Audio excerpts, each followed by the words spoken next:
I'd like to be referred to when you introduced me as six-time world champion Dave Portnoy. I think I've earned that. Motherfuckers got to start respecting me because I'm a winner now. I have a quarterback. None of you have a quarterback. I loved all my draft picks, damn it. I know some of them didn't work out. No, you didn't. Geniuses like him. No positive. We haven't made the playoffs in 14 years, Jay. Shut the up. We haven't won a playoff game in 25 years. I mean, the Saints have a lot of needs. Do we? You're talking to Cam Jordan. What would you give us in terms of draft grades? I give Brandon an F. Steven, he gets a B-. I feel great. I'm just on so much testosterone right now. What kind of fragrances do you rock, Dana?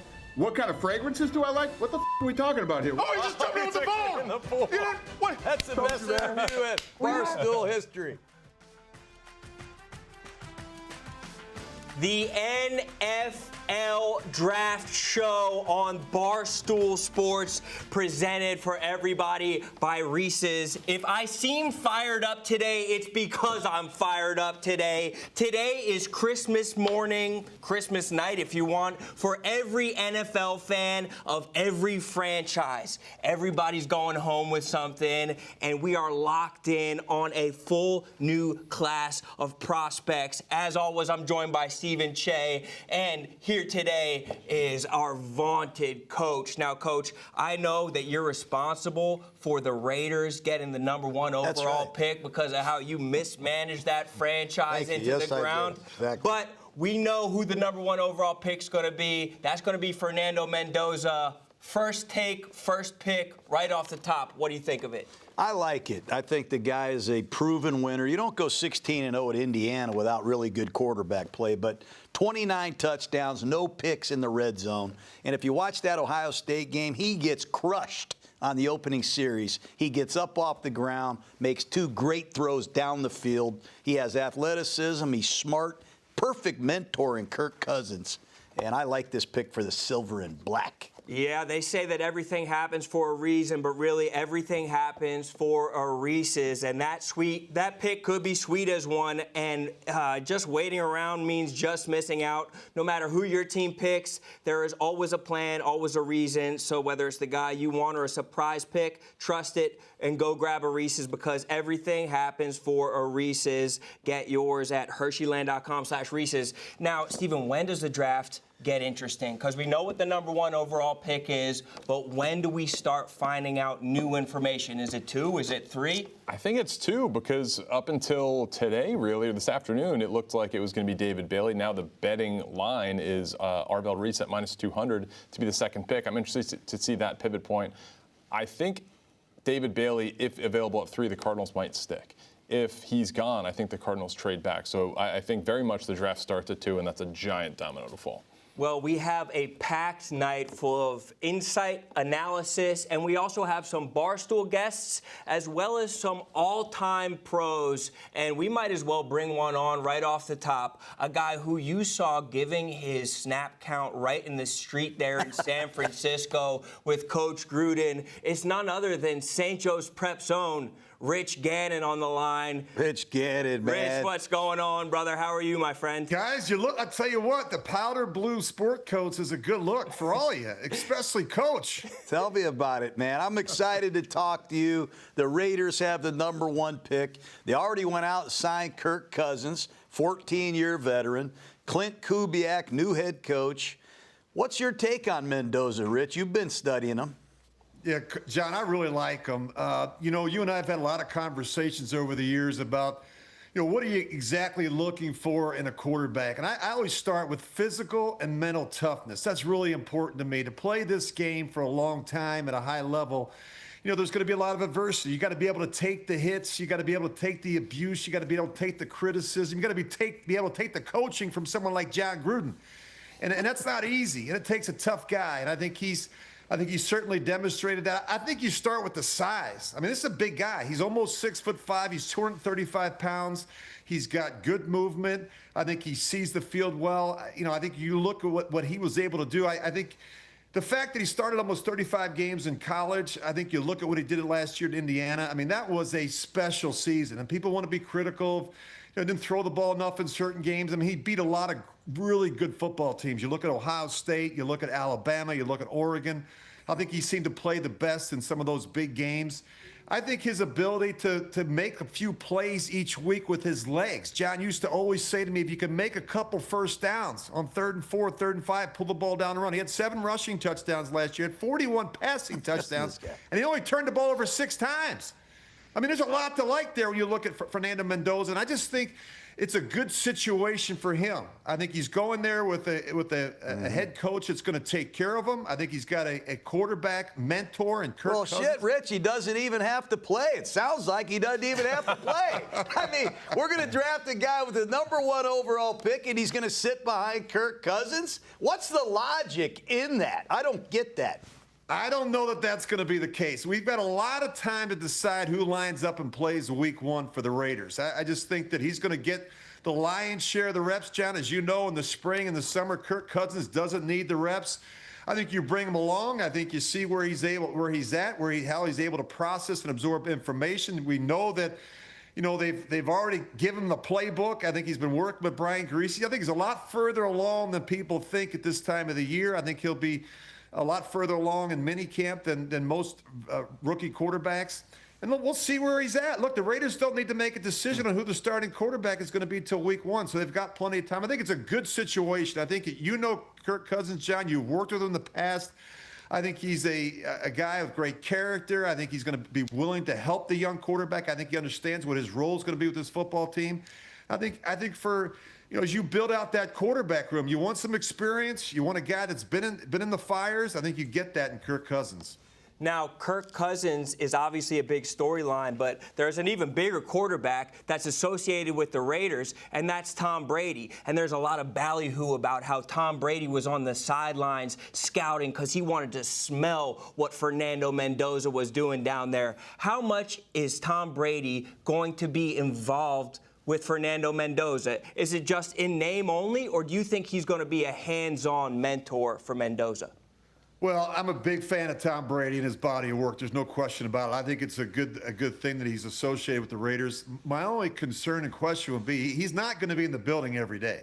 And as John Gruden would tell you, there's no such thing as a consultant in the National Football League. Either you're grinding away, you're in the building every day with the players and the coaches, or you're not.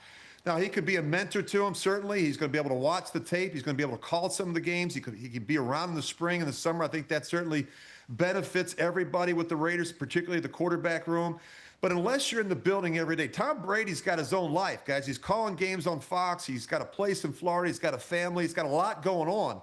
So I wouldn't make too much of the fact that he's going to be a coach's assistant for Fernando Mendoza. I think Clint Kubiak and the staff will do a great job. I think it's a great resource to be able to have somebody like Tom Brady around.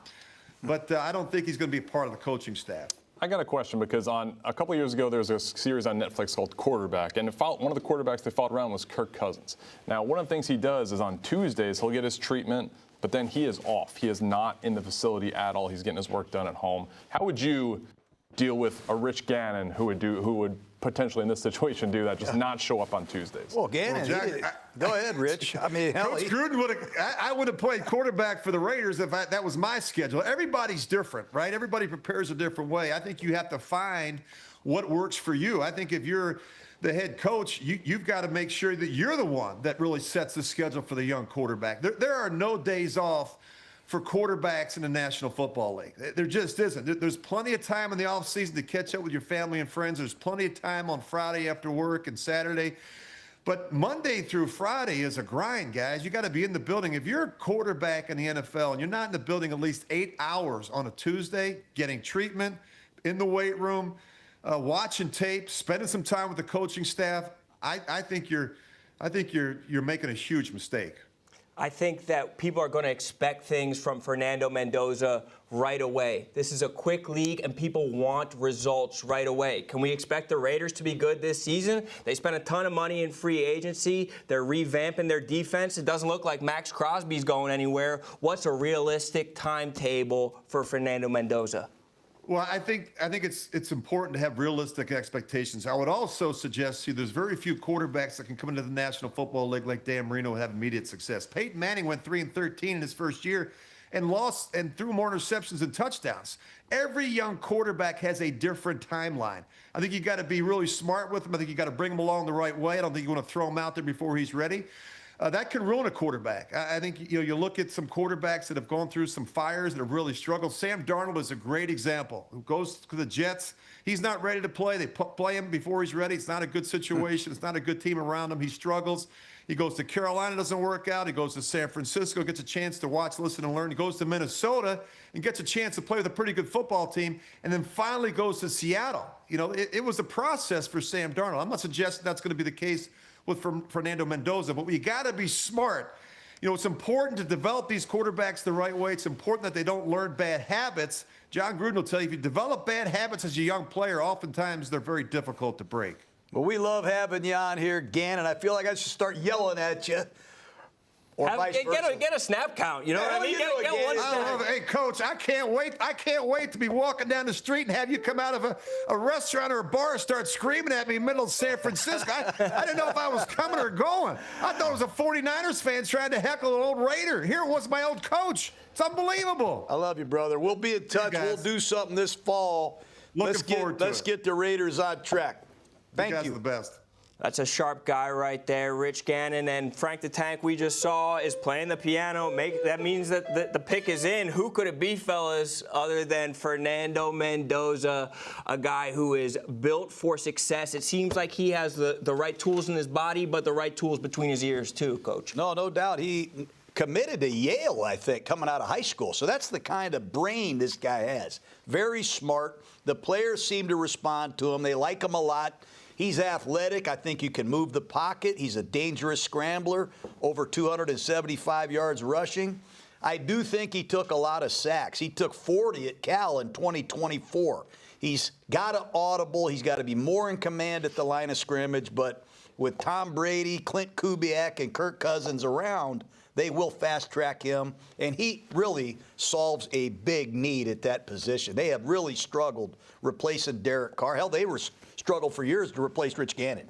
A lot of people are saying that Ashton Genty didn't have a good season last year because that team's not ready and the offensive line isn't there.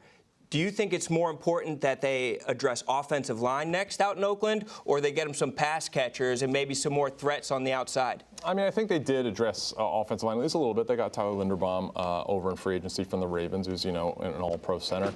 I think that you really need to build out some weapons for him because certainly he's going to need protection, but he's going to need guys to get open. What's your thought on that, Coach? No, I agree. Tyler Linderbaum, perhaps the best center in the NFL. Yeah. Colton Miller comes back at left tackle, but they still need to get a guard, another tackle. But they got to get another wideout, too. They have to get another receiver, and I'm sure they will in this draft. Yeah, I mean, he had some wideouts while he was at Indiana. That was a threat-laden offense out there. Elijah Surratt, Omar Cooper, who we might see, Nowakowski's out there, Black, who didn't get invited to the combine at running back. That was a loaded team. He might have had more weapons back at Indiana than he will while he's in Oakland. But, Coach, I know as a guy who breaks down quarterbacks, where do you think that he stacks up against the last 2 or 3 draft classes? And then, Che, I want to hear what you think about this. Completely different. That's the style of college football offense now. Everyone is very different. I think this guy has a ways to go, but having worked with Brian Greasy for the last couple of months is going to help him tremendously. But when you say Mendoza, you should remember that word trifecta. He won the Heisman, he won the national championship, and he's the #1 overall pick. Only Cam Newton, Joe Burrow can say stuff like that. This guy's a winner. He's very athletic. He's going to succeed, I think, because of his surrounding group that they have put together. Jay? I think when you look at the last 2 drafts, like last year we saw Cam Ward and Jackson Dart, and they could be very good quarterbacks. Time will tell. When you go against the class from 2 years ago, which was basically 3 years ago now, it was very quarterback heavy. 6 in the first round? Yes. You got Caleb Williams, you got Jaden Daniels, you got Drake May. All have had success to varying degrees. Obviously, you got Bo Nix in there, Michael Penix, J.J. McCarthy.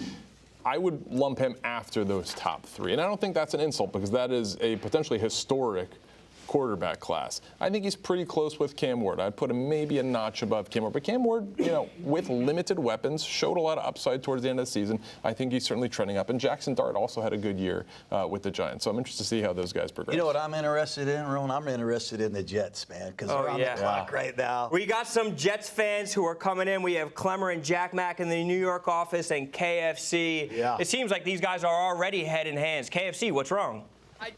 Coach, when you say you're interested in the Jets, like, you're just lying. No, you're not. No, you got the second pick in the draft. Come on, you got to be positive. I'm so tired of the negativity coming out of your mouth. Come on, show me something. You're going to get a great player. As soon as they show me something. Who are we going to take? Once the Jets show me something. Who are they taking? David Bailey, Arvell Reese, Jeremiah Love. Who do you want them to take?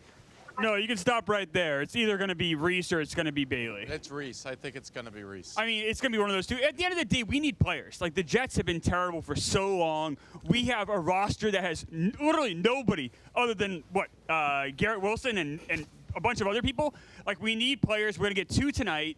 This helps our team, but we're going to be horrible next year. We're going to be a complete disaster.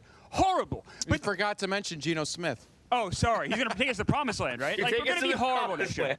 If promised land is 3 wins, then that's where Geno's but we need to be that bad. We need to be asked this year so we can be better. We have 3 picks in next year's draft. Clemmer, you guys were already asked this past year. It seems like the pick is in, but you guys really lost out on the fact that Dante Moore is not in this draft. And it seems like a tough spot for Aaron Glenn to be in because he's basically a lame duck coach. They're not even trying to win this year, and they're going to try and get their quarterback next year. Doesn't that feel just more like a Jets fan every time?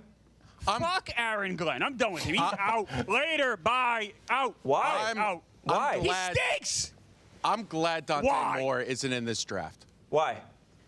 I don't think the Jets were ready for him. I don't think he's that good, to be completely honest. I'd rather get a quarterback next year. Yes. Arch Manning. If Dante Moore continues to grow, you can get him next year. I don't want a quarterback in this draft. We'll be right back in this draft. We'll be right here. It doesn't matter. But that's the only way forward, though, Kevin. That's the only way we can move forward. I agree. I'm just saying. We have to get a quarterback. No quarterbacks this draft. Coach, what do you think about these guys saying that Aaron Glenn is a bad coach when all the Jets did was get rid of his solid players? Quinnen Williams, gone. Sauce Gardner, gone. How are you going to be a good coach when there's nothing in the cupboard?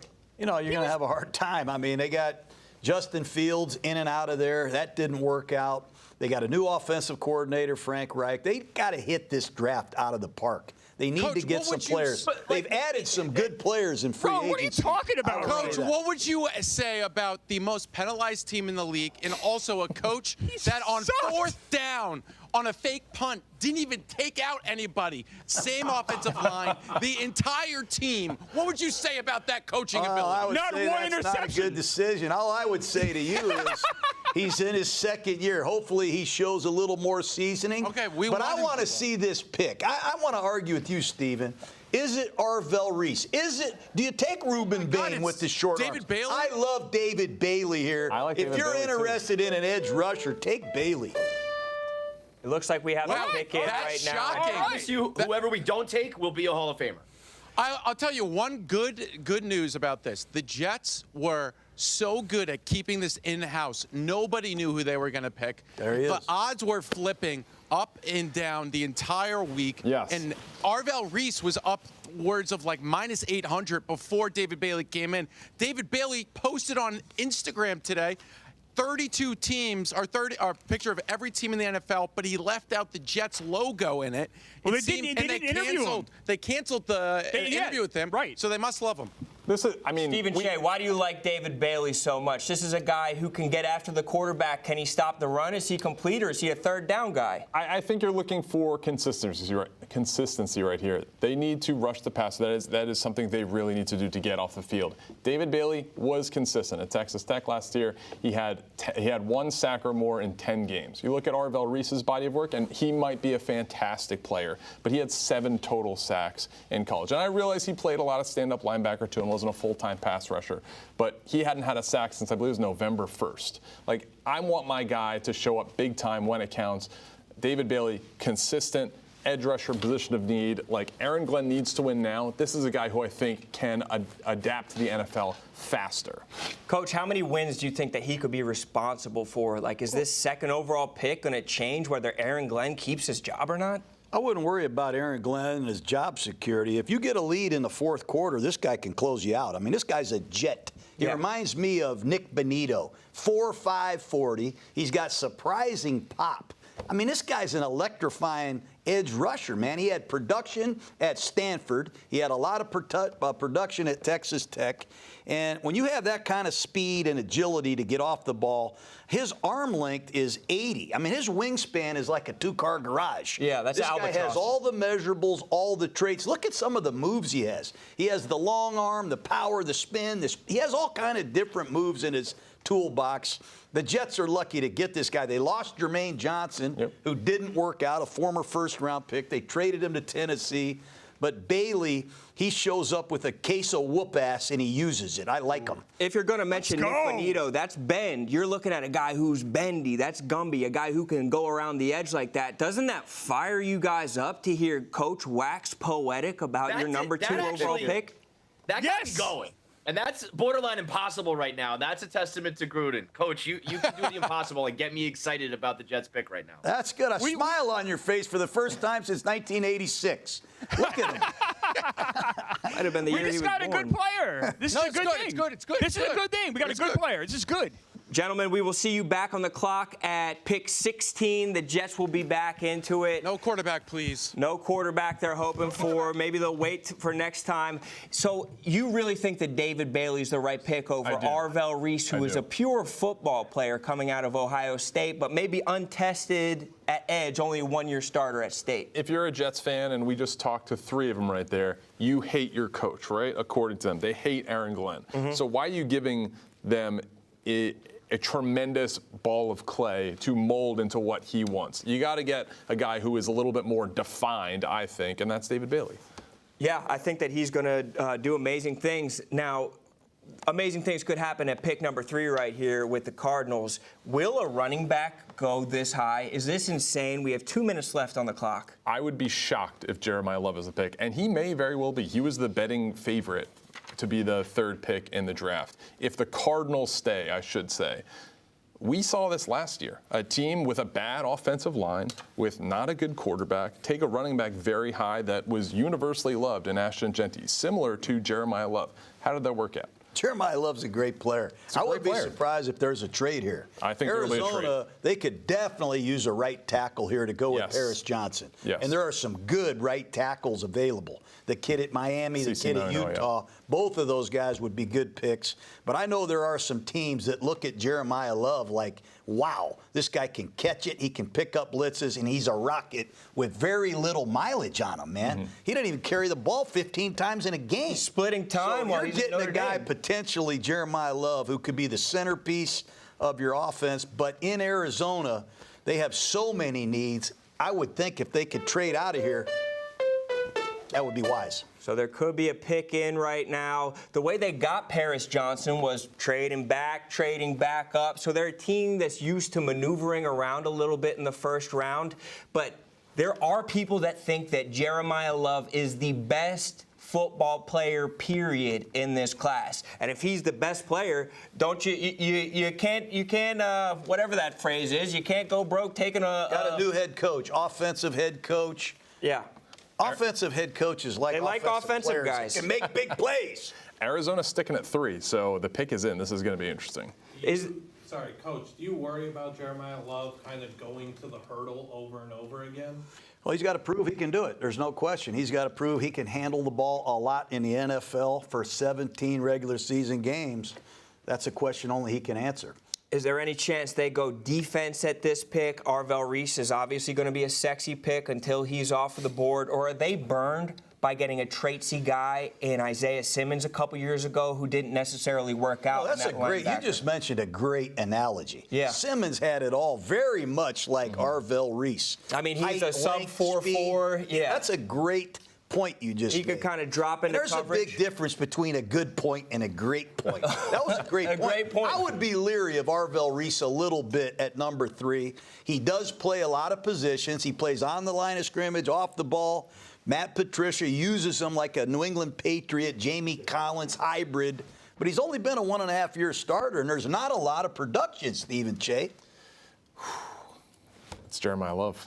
Wow, Jeremiah Love, number 3 overall pick. If he is the best player in the draft and the Arizona Cardinals got him, they just signed Tyler Algier this offseason. James Conner's still on the roster, but it seems like they're trying to get some firepower from within and just load it up. But it seems like as a positional value guy, Stephen Che, you don't like this pick because he's automatically going to be a top 10 paid running back. I hate this pick. No disrespect to Jeremiah Love. He's a very good player. He averaged 6.9 yards a carry each of the past 2 years. He's very good. He can do it all. He doesn't fumble, which is huge.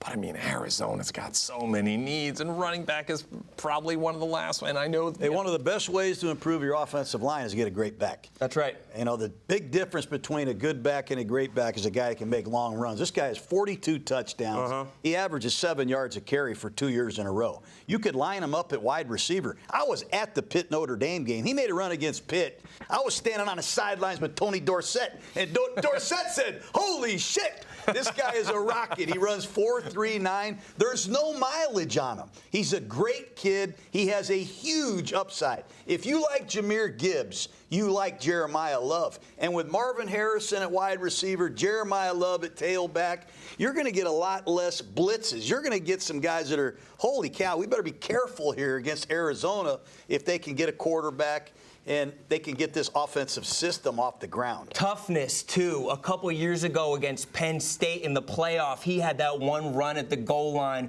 where he had about 18 bodies on his back, like it was the movie 300, and he muscled through. Did you see the one-hand catch he made? Unbelievable. I mean, this guy's a freaking highlight tape, and Stephen Che wants to get a hybrid linebacker who has no production. This guy is an absolute weapon. They will need to address the offensive line, but they got Isaac Seumalo in the offseason. Maybe they'll be able to do something there, but you can never hurt your team by taking some good players. That's true. I am surprised GM Monty Ossenfort, as you mentioned, has been known for trading back and kind of maximizing the value of his pick. I am surprised they were unable to do that this year, especially with so many teams interested in Jeremiah Love. Well, the rumor was that Tennessee is taking him no matter what. So it's like they need to grab this guy up. If it's the guy that they're obsessed with, you might as well just grab this guy up right away and put him in your pocket and then plan for the offensive line in the second round. Get some guards, some centers, some interior offensive line in the second round. We have the Tennessee Titans on the clock, though, and we're churning towards a pick, and we have somebody who loves to churn, Mr. Eddie George on the line. Wow. We're talking Ohio State, we're talking Tennessee Titans, and we're talking to the right guy. What do you think the pick is right here, and did they miss out on a stud running back at number 4? Man, well, I tell you what, I love Jeremiah Love. Listening to you guys, I'm like, my heart sank when he went off the board just now. I was hoping that he was going to land to the Titans. I mean, just like John Gruden talked about, Coach Gruden talked about, this kid is special. You know, they say running backs are a dime a dozen, but he's not a dime a dozen. He is an elite back. And the thing I love about him is, yes, he can hit the home runs, but he gets you violent yards, okay? And you talk about that Penn State run. That's the one run that I look at that says this guy is head and shoulders above everybody else in the draft. So, you know, building out for the Titans, I think they still have to address their defense. You know, they want to build out the middle. They got a pretty stout defensive interior defensive lineman in Simmons. I think they got to go with either Sonny Styles or Reese with this next pick, because those guys are off the charts, great players. You can even throw in the Caleb Downs as well, because what do those three guys have in common? I wonder. Yeah, Ohio State. Speaking of Ohio State, Eddie, how about Carnell Tate? Don't they have to get a receiver for this young quarterback? Doesn't your guy Carnell Tate, the receiver at Ohio State, look good for Tennessee? He looks great, but Coach, I don't know if they're ready for that yet. I still think they have to address the running back position. If for any young quarterback, I think you have to have a stud running back and a great tight end. And I think on the outside, you can go get another stud wide receiver on the outside. But they got needs on the defensive side. You got to build that defensive line up first, the middle of your defense, to give them a chance to be competitive next season. That's just my opinion. Brian Daboll comes over here, and it seems like he was in love with Cam Ward even back when he was in New York. He's trying to trade for Cam Ward. He was trying to do everything he could do. When he's linked up with Cam Ward, do you think that there's any thought, hey, let's just make sure that our offense is humming on all cylinders? Or do you think that defense is really a need for them with guys like Femi Oladejo, who they took last year, not being able to contribute as much? Well, again, had Love been there at the number 4 spot, I think that was a no-brainer for them. Now they have to shift gears and think about, okay, what's the next best available? What are our needs? No need to panic. Again, you have to address the defensive side of the football. Defense wins championships. Look, Seattle was dominant last year, and they did it. That blueprint speaks for itself. A great defense. They got to the quarterback with a 4-man rush, stopped the run. They had positional pieces in the secondary, built out this defensive line, had a quarterback that played well enough to win and relied on the run game. That is the blueprint. So when I look at it now, the Titans have to reassess, readjust, and really build out their defense. I think they have to go defense, whether it's the second level, the linebacker position, or safety, or even another defensive end to add another rush. So I'm hoping that they'll go defense. We have the pick in right now. They've actually gone offense, but they did get one of your Ohio State guys, Carnell Tate, a wide out, goes number 4, just like Coach thought. Hey, man, I'll tell you, Carnell Tate, I just left Ohio State, Eddie. I got to speak at their clinic, and they love this kid. And you know the Buckeyes produce wide receivers better than everybody. When you watch this kid with the ball and without the ball, this is a down-to-down, badass pro football player. He runs an NFL route tree. You can put him in the slot. He can go outside and get the 50-50 ball. And I'm telling you, he blocks like Puka Nacua. This guy's a physical specimen. He's a reliable guy. Ridley's been in and out. They got a go-to wide out for Cam Ward. And I agree with Eddie. They have some other needs, but you do not want to whiff with the 4th overall pick. And this guy's a great kid, and he has got a big-time future, I think. Trust me.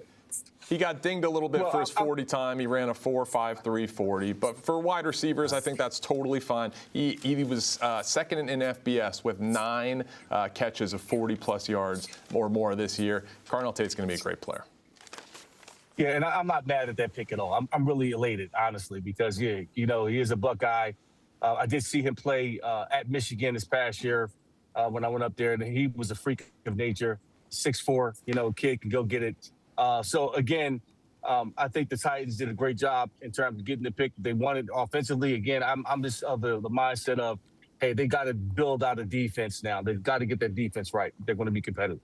Eddie, that's a safe pick. Safe just like you wearing that seatbelt while you're driving. We love to see it.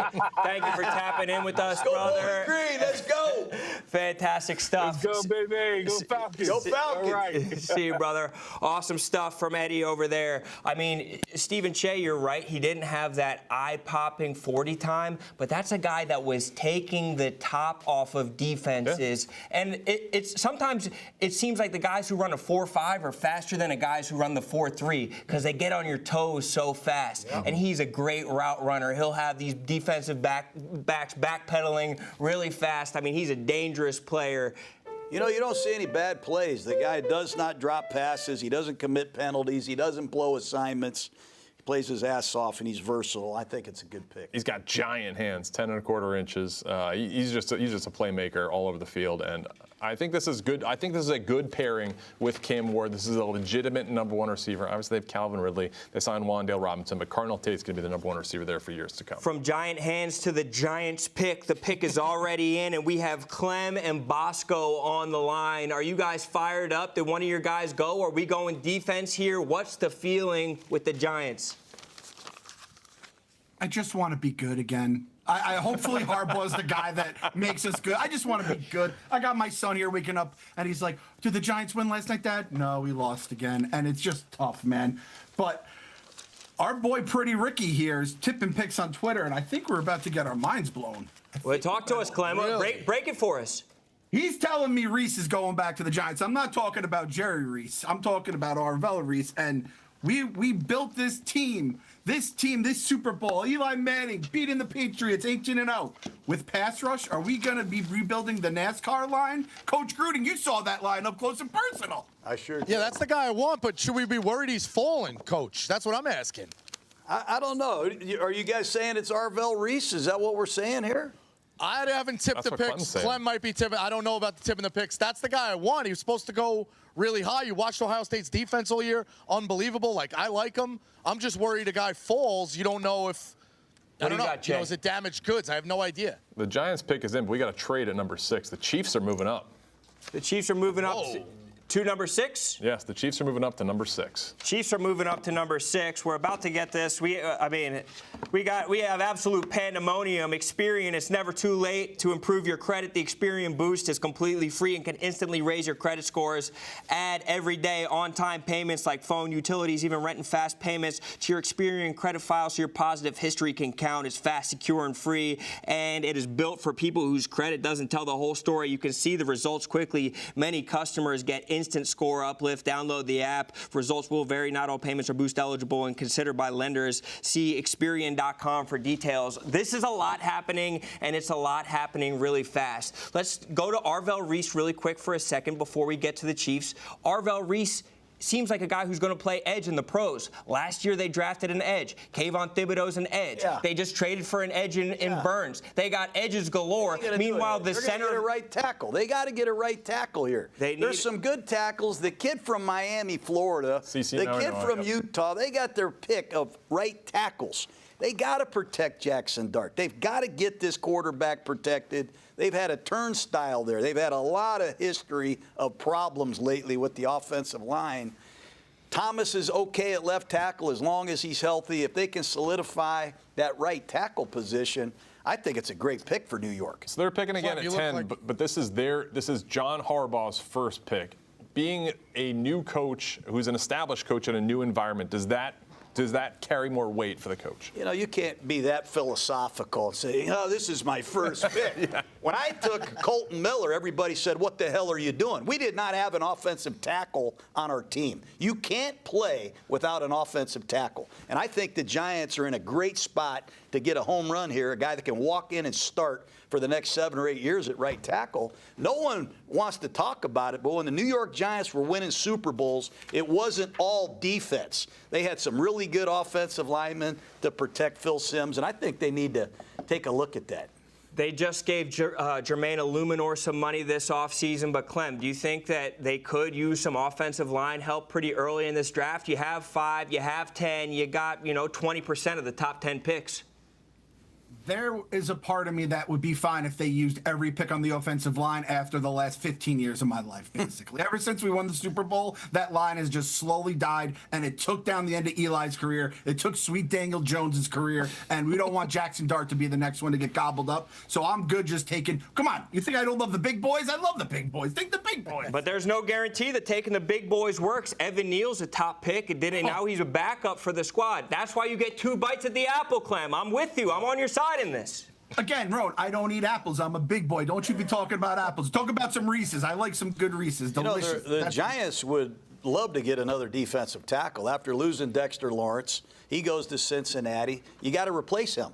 And he's a hell of a player when he was right. They already let Leonard Williams go. He's become one of the key players for the Seahawks.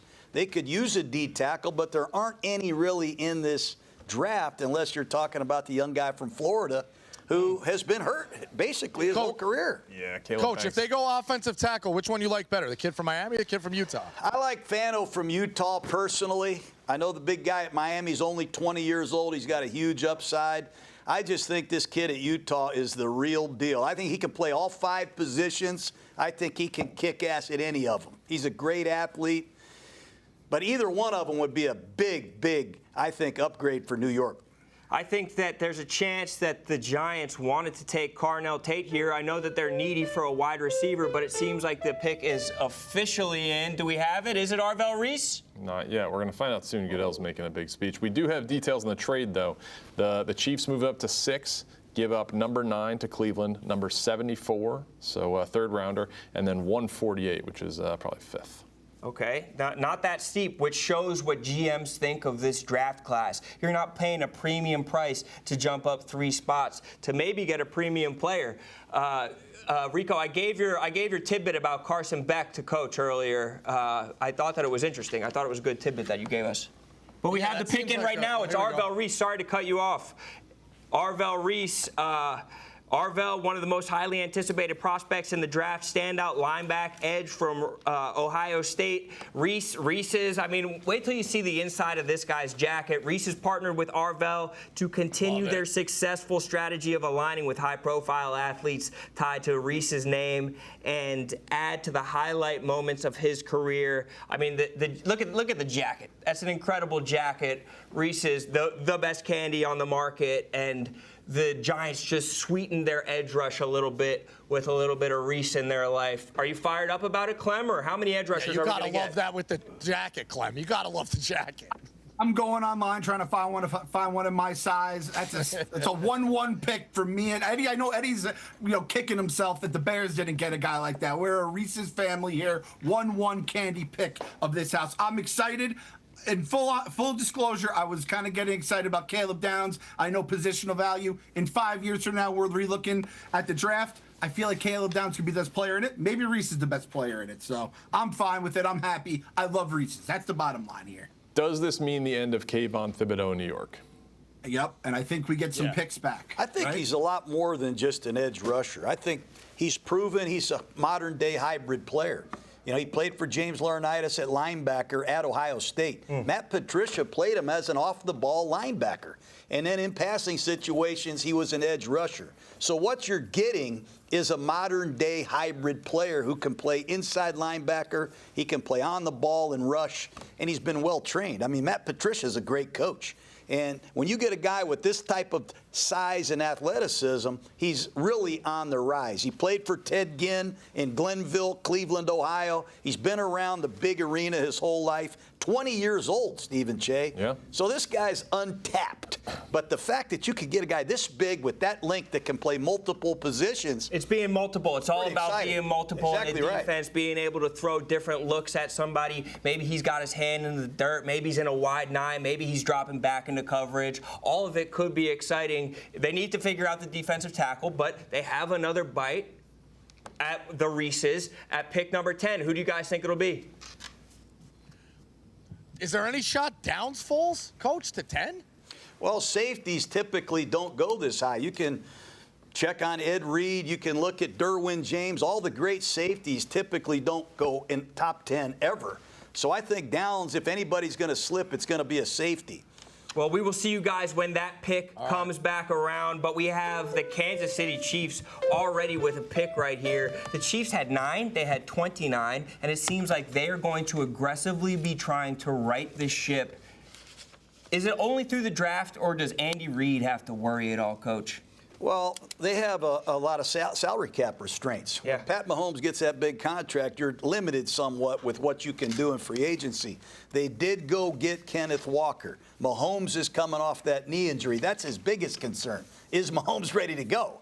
But I think they could use a right tackle. They have really struggled. Jawan Taylor's gone. He had a lot of penalties over the last few years. Simmons is there at left tackle. He was a first-round pick last year. Perhaps they're going up to get their favorite right tackle.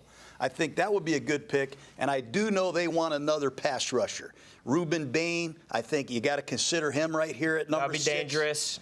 I think that would be a great Him and Carl Loftus, that's too tough. With the big guy Jones inside would be pretty awesome. That's a tough defensive line. Would receiver interest you at all here? It would here. You know, I like the tight end from Oregon for Andy Reid. Kenyon Sadiq, yes. I think Sadiq is interesting. I just don't know that they're moving up to number 6 to get a wideout. I think Andy Reid, he had a history of great offensive tackle play in Philadelphia. They've had good offensive tackle play in Kansas City up until the last couple years, and it's been their Achilles heel. We got Barstool Greg. It seems like he's losing his shit right now. Greg, you okay, buddy? No, why did we trade up? Arvell Reese just got taken off the board, and we just gave up a third and I think a 6 to move up 3 spots when I think everybody that we could want will be at 9. I don't know why we gave up those picks. I'm fine with Francis Mauigoa. I'm fine with that. If we get Jordan Tyson, I will be fucking pissed. It seems like, are you wearing a short sleeve sweatshirt right now? I feel like I've never really seen the short sleeve sweatshirt. That's pretty, that's different. Super Bowl, this was Super Bowl, I don't know, whenever we beat the 49ers the first time. 49ers, got it. Miami, yeah. Well, it's a good look. I don't think you have to be that worried because if you're getting an offensive tackle, you're getting the pick of the litter. And Coach already likes Fernando out of Utah. It seems like this guy loves football. He can play a lot of positions. People talk about arm length, maybe bumping inside the guard, but he seems dangerous. But it doesn't seem like they're going offensive line. It seems like they might be trying to replenish what they lost in that McDuffie trade, and it looks like Mansour Delane out of LSU is going to be the pick right here. Greg, first thoughts? Wait, is that official? I think that's official, Greg. Oh, Jesus. We could have got him at 9. What are we doing? You might have been able to get him at 29, Greg. Oh, this is not good. I don't like this pick one bit. I don't know why you move up for this. I really like Delane. Don't get me wrong. I had him. He was a top 10, top 15 pick in my mocks, but I didn't see him going 6. This makes no sense. I'm not a fan of this pick. I think we could have stayed at 9. Even if he's gone, there was so much corner depth they could have got with your pick 29, and whatever you can do in day 2 and 3 is fine.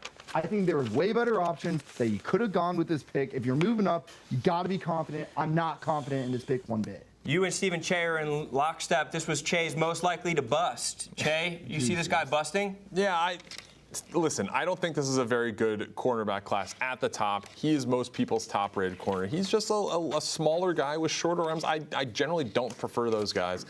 He can play in the slot, which is nice, but like this pick 6 and trading up for pick 6 is very rich for a guy that's going to do that.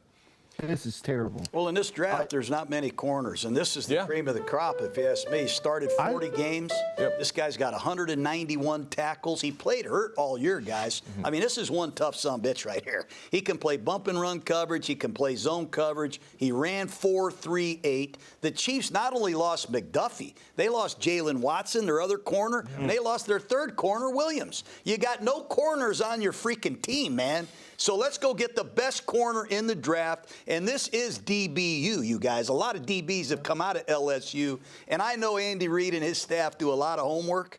This guy's a great kid. He's a leader at LSU. He was a leader at Virginia Tech. The guy's a playmaker, and I think they had to do what they had to do and go get somebody that could come in and start. Now, is this 2 necklaces we're seeing from him here, or is this 1 necklace? I think that's a double necklace, top and bottom, kind of like Drake has popularized.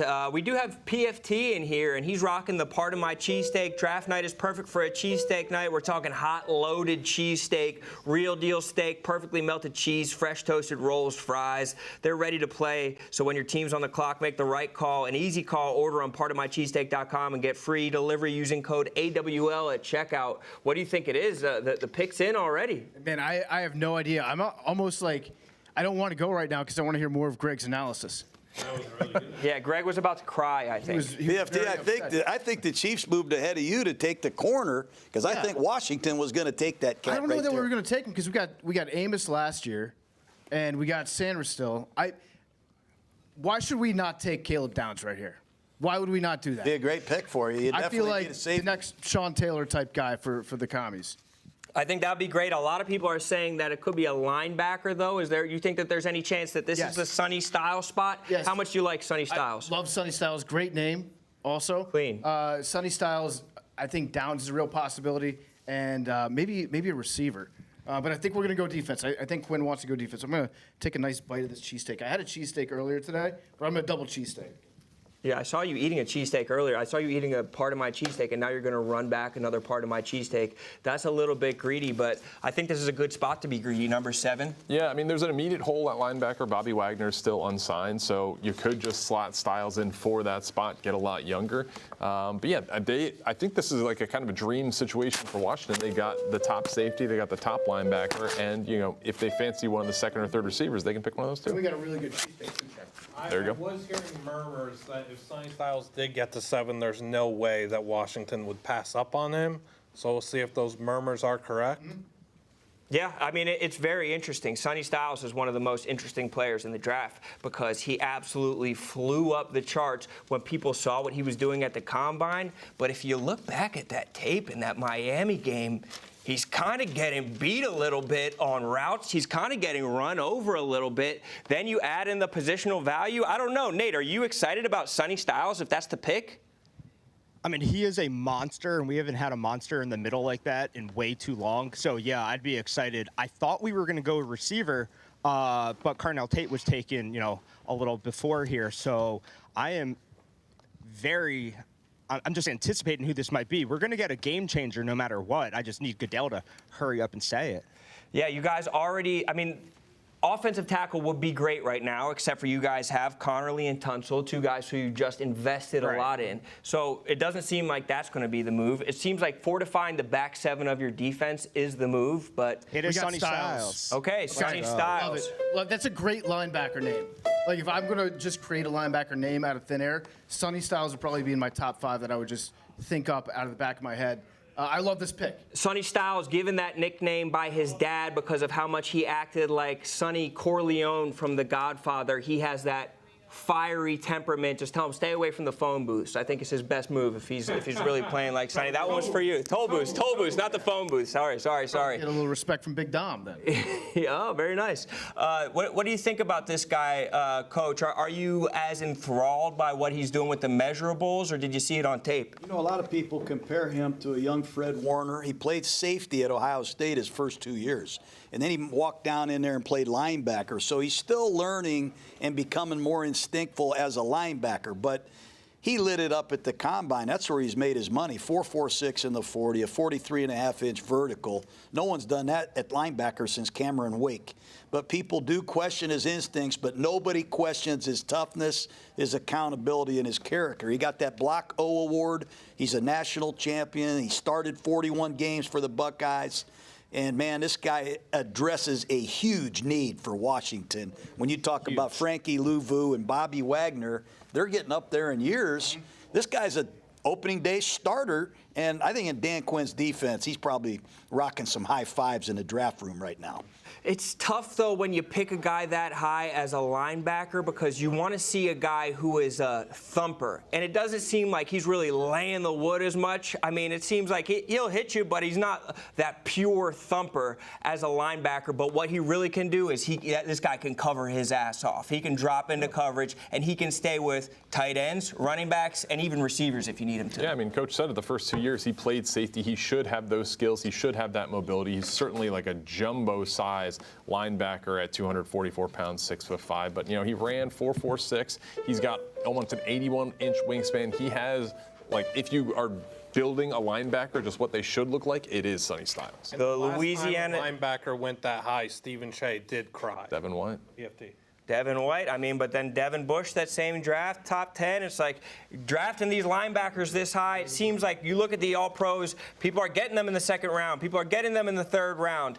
This is a big move by them, but we have the New Orleans delegation. Yes. Seems like the pick is in. T-Bob, who are you hoping for to add to the Saints? Mansour Delane, the local boy, off the board, but how are we going to build this thing? Look, I'm thinking simply here. Who's the best player left? Jay, who's the top guy on your board right now? The top guy, Caleb Downs. There you go. I don't give a fuck about positional value. He's the best player. Staley's good. Staley's great at highlighting his personnel. Don't overthink it. Go with Caleb Downs. He's still available. There's a good chance he was never going to be here. I'm just letting these guys carry me. Where are you at, Mincy? I'm totally for Caleb Downs. Staley emphasizes safety versatility, and hey, they don't call them the Ohio State Saints for nothing. We've been taking Ohio State guys for the last 15 years. Do you think that there's any chance they add to the offensive arsenal and help their young quarterback out a little bit? Yeah, I mean, look, you still have Tyson available. You still have Mekhi Lemon available. I think I lean Lemon. He's so explosive. Right now, the Saints' offense under Chuck is very efficient. They don't always stretch the field. If you look at last season, I think Lemon's probably the best answer there. Where do you fall, Mincy, on the receiver position? I fall on waiting on Chris Bell at 42 with his torn ACL because he played with Tyler Shuck at Louisville, and he's bad as hell. Oh, there it is. Jordan Tyson, dude. Wow. Jordan Tyson. As usual, I know nothing. Okay, well, we are so the one guy we didn't talk about. It's okay. Jordan Tyson is a guy. Upside's huge. Jordan Tyson is a guy who. Yeah, we're going up. There's no doubt. I mean, he's a guy who missed about half of his games at Arizona State, but when he was playing, he was absolutely dangerous, explosive, goes up and gets the ball in and out of cuts. I think he's like a CeeDee Lamb type of player when I see him out there. I think the injuries are the obvious concern, especially because Chris Olave, who's been very good when he's available, hasn't always been available. That said, this is an investment in Tyler Shuck. And, that's why this year's draft is fun for the Saints. Anybody who has a young quarterback that they believe in, it kind of feels like the world is your oyster at this point. Kellen Moore also can build an offense when he has a couple weapons. He could cook a little bit better when he has some nice ingredients. This is a guy who's going to want the ball a lot, but that's what you want out of a wide receiver, right? Hey, 50-50 balls in the red zone. This guy is legit, man. 22 touchdowns. Hines Ward, the ex-Pittsburgh Steeler, has been working with this kid, toughening him up. I think getting them ready for the NFL. This guy's a very good 50-50 ball, go-get-it guy, and I think he's got good run after the catch. I think he's got a huge upside. I think the worry with him is in each of his seasons he missed multiple games. Now, is that part of him trying to play through injuries, or is that him just getting injured a lot? And he had broken collarbone and different torn injuries, PCL and MCL. I mean, he hadn't had injuries that he was being soft on. You know? Sure. Yeah, and he was legit playing through stuff, too. Yeah. His splash reel, watch his splash reel. Oh, my God. His splash catch reel is as impressive as that. This is why he floats. He levitates. Yep. He's going to love it down New Orleans with the voodoo magic. I think the thought of Tyson and Olave going vertical with Tyler Shuck's arm, the fearless gunslinging arm, is very fun. I don't know how many games they're going to win, but from a fantasy football perspective, I'm giddy. But last year, everybody said they don't know how many games they're going to win, and then you look up in December, and the Saints are taking care of business. I think that there's a reason for optimism in New Orleans, and it seems like they're just trying to supercharge this offense and say, hey, we can go play with anybody. Yeah, well, when you got a rookie quarterback on a 4-year or franchise quarterback on a 4-year deal, I mean, the Saints are about to take back the NFC South. Bucks run's about to end. It's not saying much taking back the South, but that is true. Coach. Mincy's here. There's always optimism in the South, all right? You already know that. That's a fact. There's always optimism. Coach, are you a Shuck believer? Where do you fall in Tyler Shuck? After what he did the last 5 games, I mean, this guy showcases big-time arm talent. He's athletic. You watch him against Tampa take off and run. I mean, this guy's a hell of a young player. I like Kellen Moore. Nussmeier's a good offensive coordinator. They just got ETN to be the feature back. They can't keep waiting on Kamara to play. Now they got ETN. They got Tyson. They got some weapons for Shuck. And Kellen Moore is probably very happy right now. It's going to be interesting to see if the whole vision comes together, too, because they spent about half a decade drafting O-linemen. And not all of them hit to maybe the level you would want, but they've kind of solidified. So now it's all come together on the offensive side of the ball. Kellen Moore, offensive-minded coach. It's now his responsibility to take advantage. And now Tyler Shuck, he has to live up to a franchise quarterback billing for a second-round pick, which is rare. But Jordan Tyson, obviously, I think helps in that regard. Black and gold are back. Who dat? Who dat, baby? I mean, Che, how does it feel? These guys are just rubbing it in your face, saying that they've taken over your division. They just ran into your building and planted their flag. I mean, it's the Panthers' division. The Panthers won the division last year, so it's their division. We have to take it back from them. Constantly deflected. You can't ever just take it. Humble guy. I would like to claim the division. We didn't make the playoffs last year. We're in the same boat as the Saints. Yeah. Except y'all are at the end of a run and we're at the beginning of one. Is there any feel that defense could have been addressed a little bit, or is it just like, hey, we're just going to run up that score and try and get you into a gunfight, a dogfight? I mean, defense is a concern. Cam Jordan's going to be gone. So that's like one of your all-time stalwarts, even if his level that he was playing at maybe wasn't there anymore. Demario Davis going back to the Jets, that really concerns me. But I kind of understand it maybe from that perspective where, okay, we have so much work to do on that side of the ball. Like you're saying, Roan, let's lean into our strength and let that be kind of the foundation in which we try to build some wins and start the rebuild. And Chase Young was coming off the edge like a terrier. Yeah, Chase was great last year. Yeah. I mean, you want consistency. And but going back to what the Chiefs did, trading up to get the corner from LSU, I think New Orleans wanted a corner. Alante Taylor left. They definitely need to add a corner somewhere in the draft. I think Washington wanted a corner. I think that's a big reason why Andy Reid moved ahead of both these teams. Yeah, that was a good call. And you guys know how good Delane is, 3 LSU. We also know about Reid moving ahead of the Saints before to get Mahomes. Yeah, back in 2017 when the Saints were going to get it. Yeah, never forget that one. That's a tough one. Sean Payton was salivating over Mahomes. Coach, you mentioned them being happy. You know who has to be happy right now? The New York Football Giants, who are going to have 2 guys available at 10 in Fano, Francis, and Caleb Downs. 10 has become a luxury option for them. They're going to get a really good player here and walk out here with Arvell Reese and one of those 3 players you just said. I mean, that's a good point. New York Giants got to feel pretty good. Congratulations to the Saints. You guys just got an absolute baller, an absolute playmaker. If he stays healthy, he could be the most explosive wideout in this draft. So congrats to you guys. Thanks, boys. Do a great show. Keep it up. Hey, appreciate it. Good man, Tebow. Appreciate it. So Cleveland is back on the clock after sliding back a little bit. They already had a couple picks in this draft. They're picking up more and more capital, trying to build it out. What do you think Cleveland needs right now? It's not going to be a quarterback. They got to get a wide out. They got to get an offensive tackle. I mean, they have had their bells rung. I mean, they're waiting on these tackles to play. They've had such a turnstile of injuries the last couple years. You got a new offensive head coach. He's got to get an offensive tackle that can come in and be a contributor right away, I think, Steven. Go ahead, Steve. They got Titus Howard from Houston, but is DeJuan Jones really going to be your starting left tackle? Could we see, either a CeCe Mauigoa or Monroe Freeling or something like that? Where are we seeing an offensive tackle go? Is there going to be a run? A lot of the run is expected to be in the 10 to 25 range for tackles. Does this start a little bit earlier? I think everybody who's looking at the draft says Cleveland, with their first 2 picks, are going to take a tackle and a receiver. And if they knew they were going to take a tackle and they move back and they still have all of the tackles on the board, that's a pretty shrewd move by them. And we have Jeff D'Lo to talk about it. Jeff, you excited about this? I mean, you can really have your pick of the litter right now. First off, 8 minutes, too short. It's all the picks are stacked up. It's a disaster. I don't know why they did that.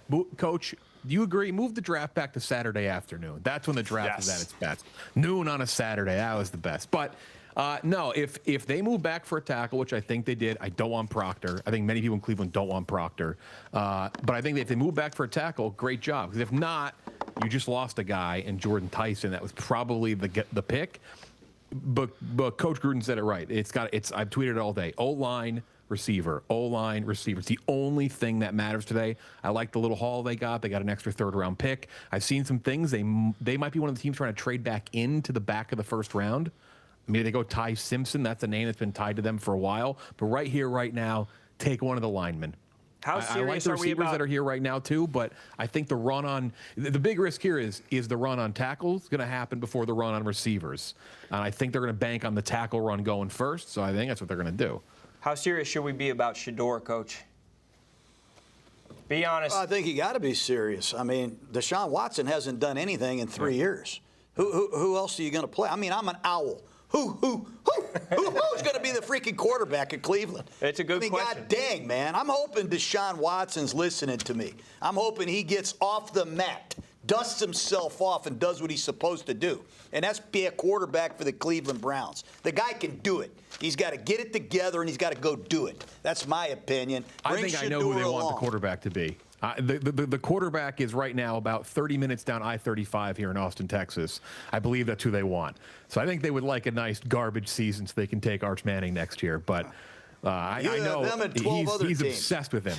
Well, the Jimmy pick is in out of Utah, Spencer Fano, and this is one of Coach's guys. Draft season is here.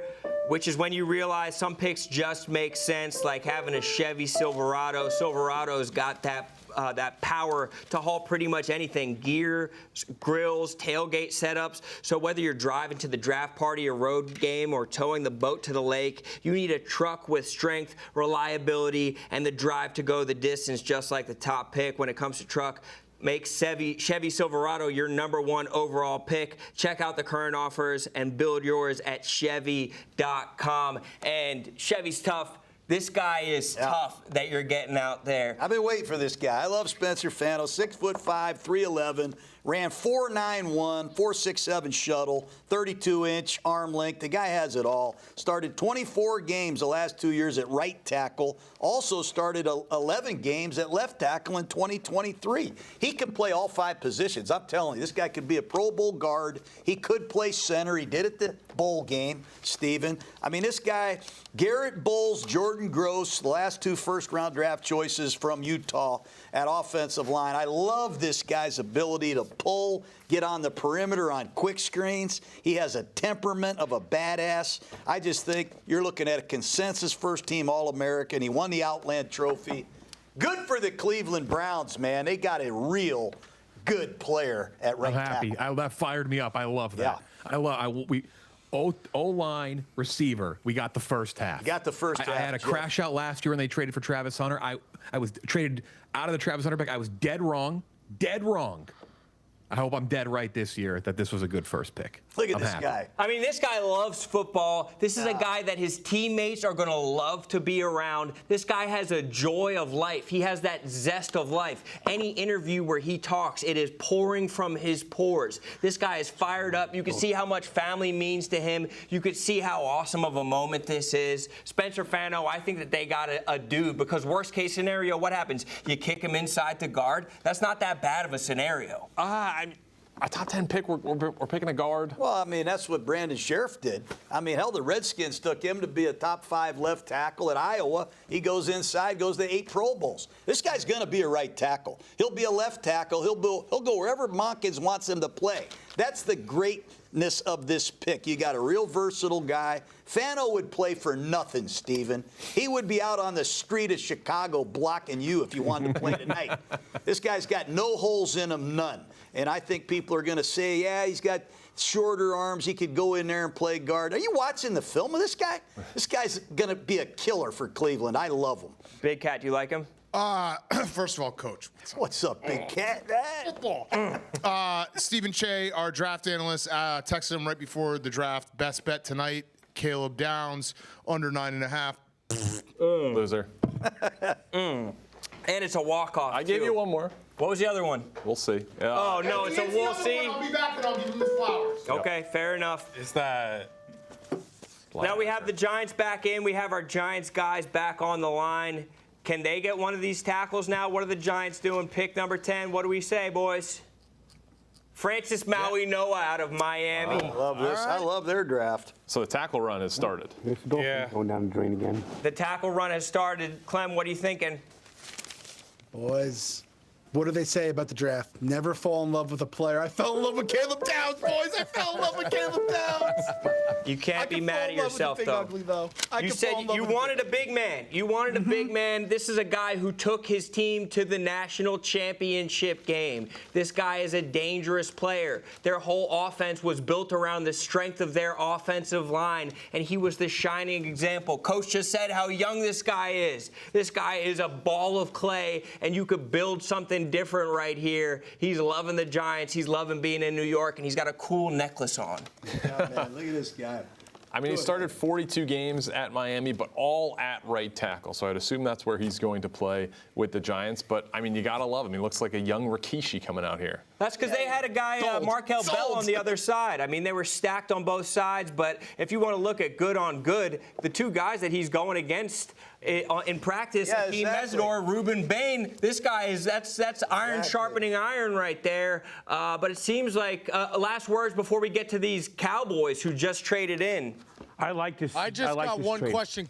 You talk about the run, Coach. How much better is this guy than Freeling and Proctor? I think this guy's a really good player. Yeah? This guy's a power player. He's 6'5", 329. He has the temperament that you're looking for. I mean, you want a power player playing right tackle that's reliable. He doesn't make mistakes. He's played big in big games, and he's handled the best rushers in college football, including the 2 guys he practices against. It's pretty So good. I love this pick for New York. It addresses a huge need. Congrats, guys. What's going on right now? Dallas is traded up to number 11. They were picking 12. Yeah, 12, 177, 180 for 11. So them and Miami, I assume, or Miami had a. There are other offers, probably. We're basically going to trade down with somebody else. Well, they wanted the 2 players that I wanted on the Dolphins both got taken, so they just traded one down. And I hope this is what happens when you lose. When you win games that mean nothing and go up to 6-7 and celebrate with the 6-7 dance. Well, it does seem like we have Casey Smith on the line representing the Cowboys. Casey, what do we think this is? Pick is in already. Is it maybe Caleb Downs? Are they going up to get him?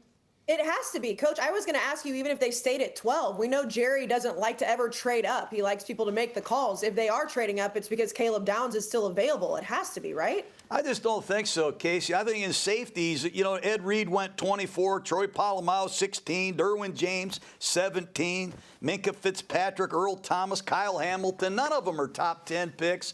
I would love to see the Cowboys get Ruben Bain. A badass pass rusher, man. Yeah. They don't really have anybody like Bain on their roster. They lost Micah Parsons. Everybody was whining about it. You got a chance to get, I think, the best defensive player in this draft. I know he has short arms, and some of you guys are going to be whining about it.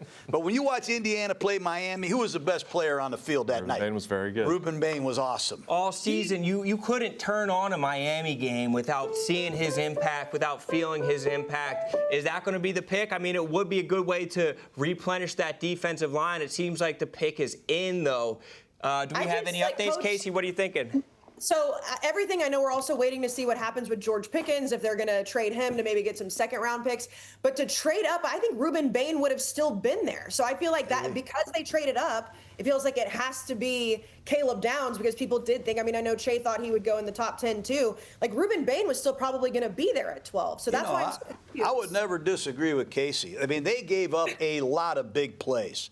They had horrible play in their secondary. Caleb Downs would address a huge need. I just think it's a little rich for a safety, but I agree, Casey. It's a good pick either way. There it is, Caleb Downs. Very good, Casey. Good call, Casey. They have a new defensive coordinator, Christian Parker, a guy who's coming from the Vic Fangio scheme. But when he was in Philly, he was their D-backs coach, and he's working with guys like Cooper DeJean. If you can unleash Caleb Downs in that way, I mean, Caleb Downs, this guy's a special player. When you saw what he did in his first couple of years at Alabama, as an 18-year-old Blutman, he was making an impact. One of the best safeties that we've seen in recent years. I know you don't get too fired up about a safety at this point, but this guy showed how cerebral he could be, and he's a talented and special player. Multiple interceptions every year of his career. He won the Thorpe Award this past year. Like you said, he played at Alabama as a freshman. This guy is awesome. Pick number 11, I think, is great value.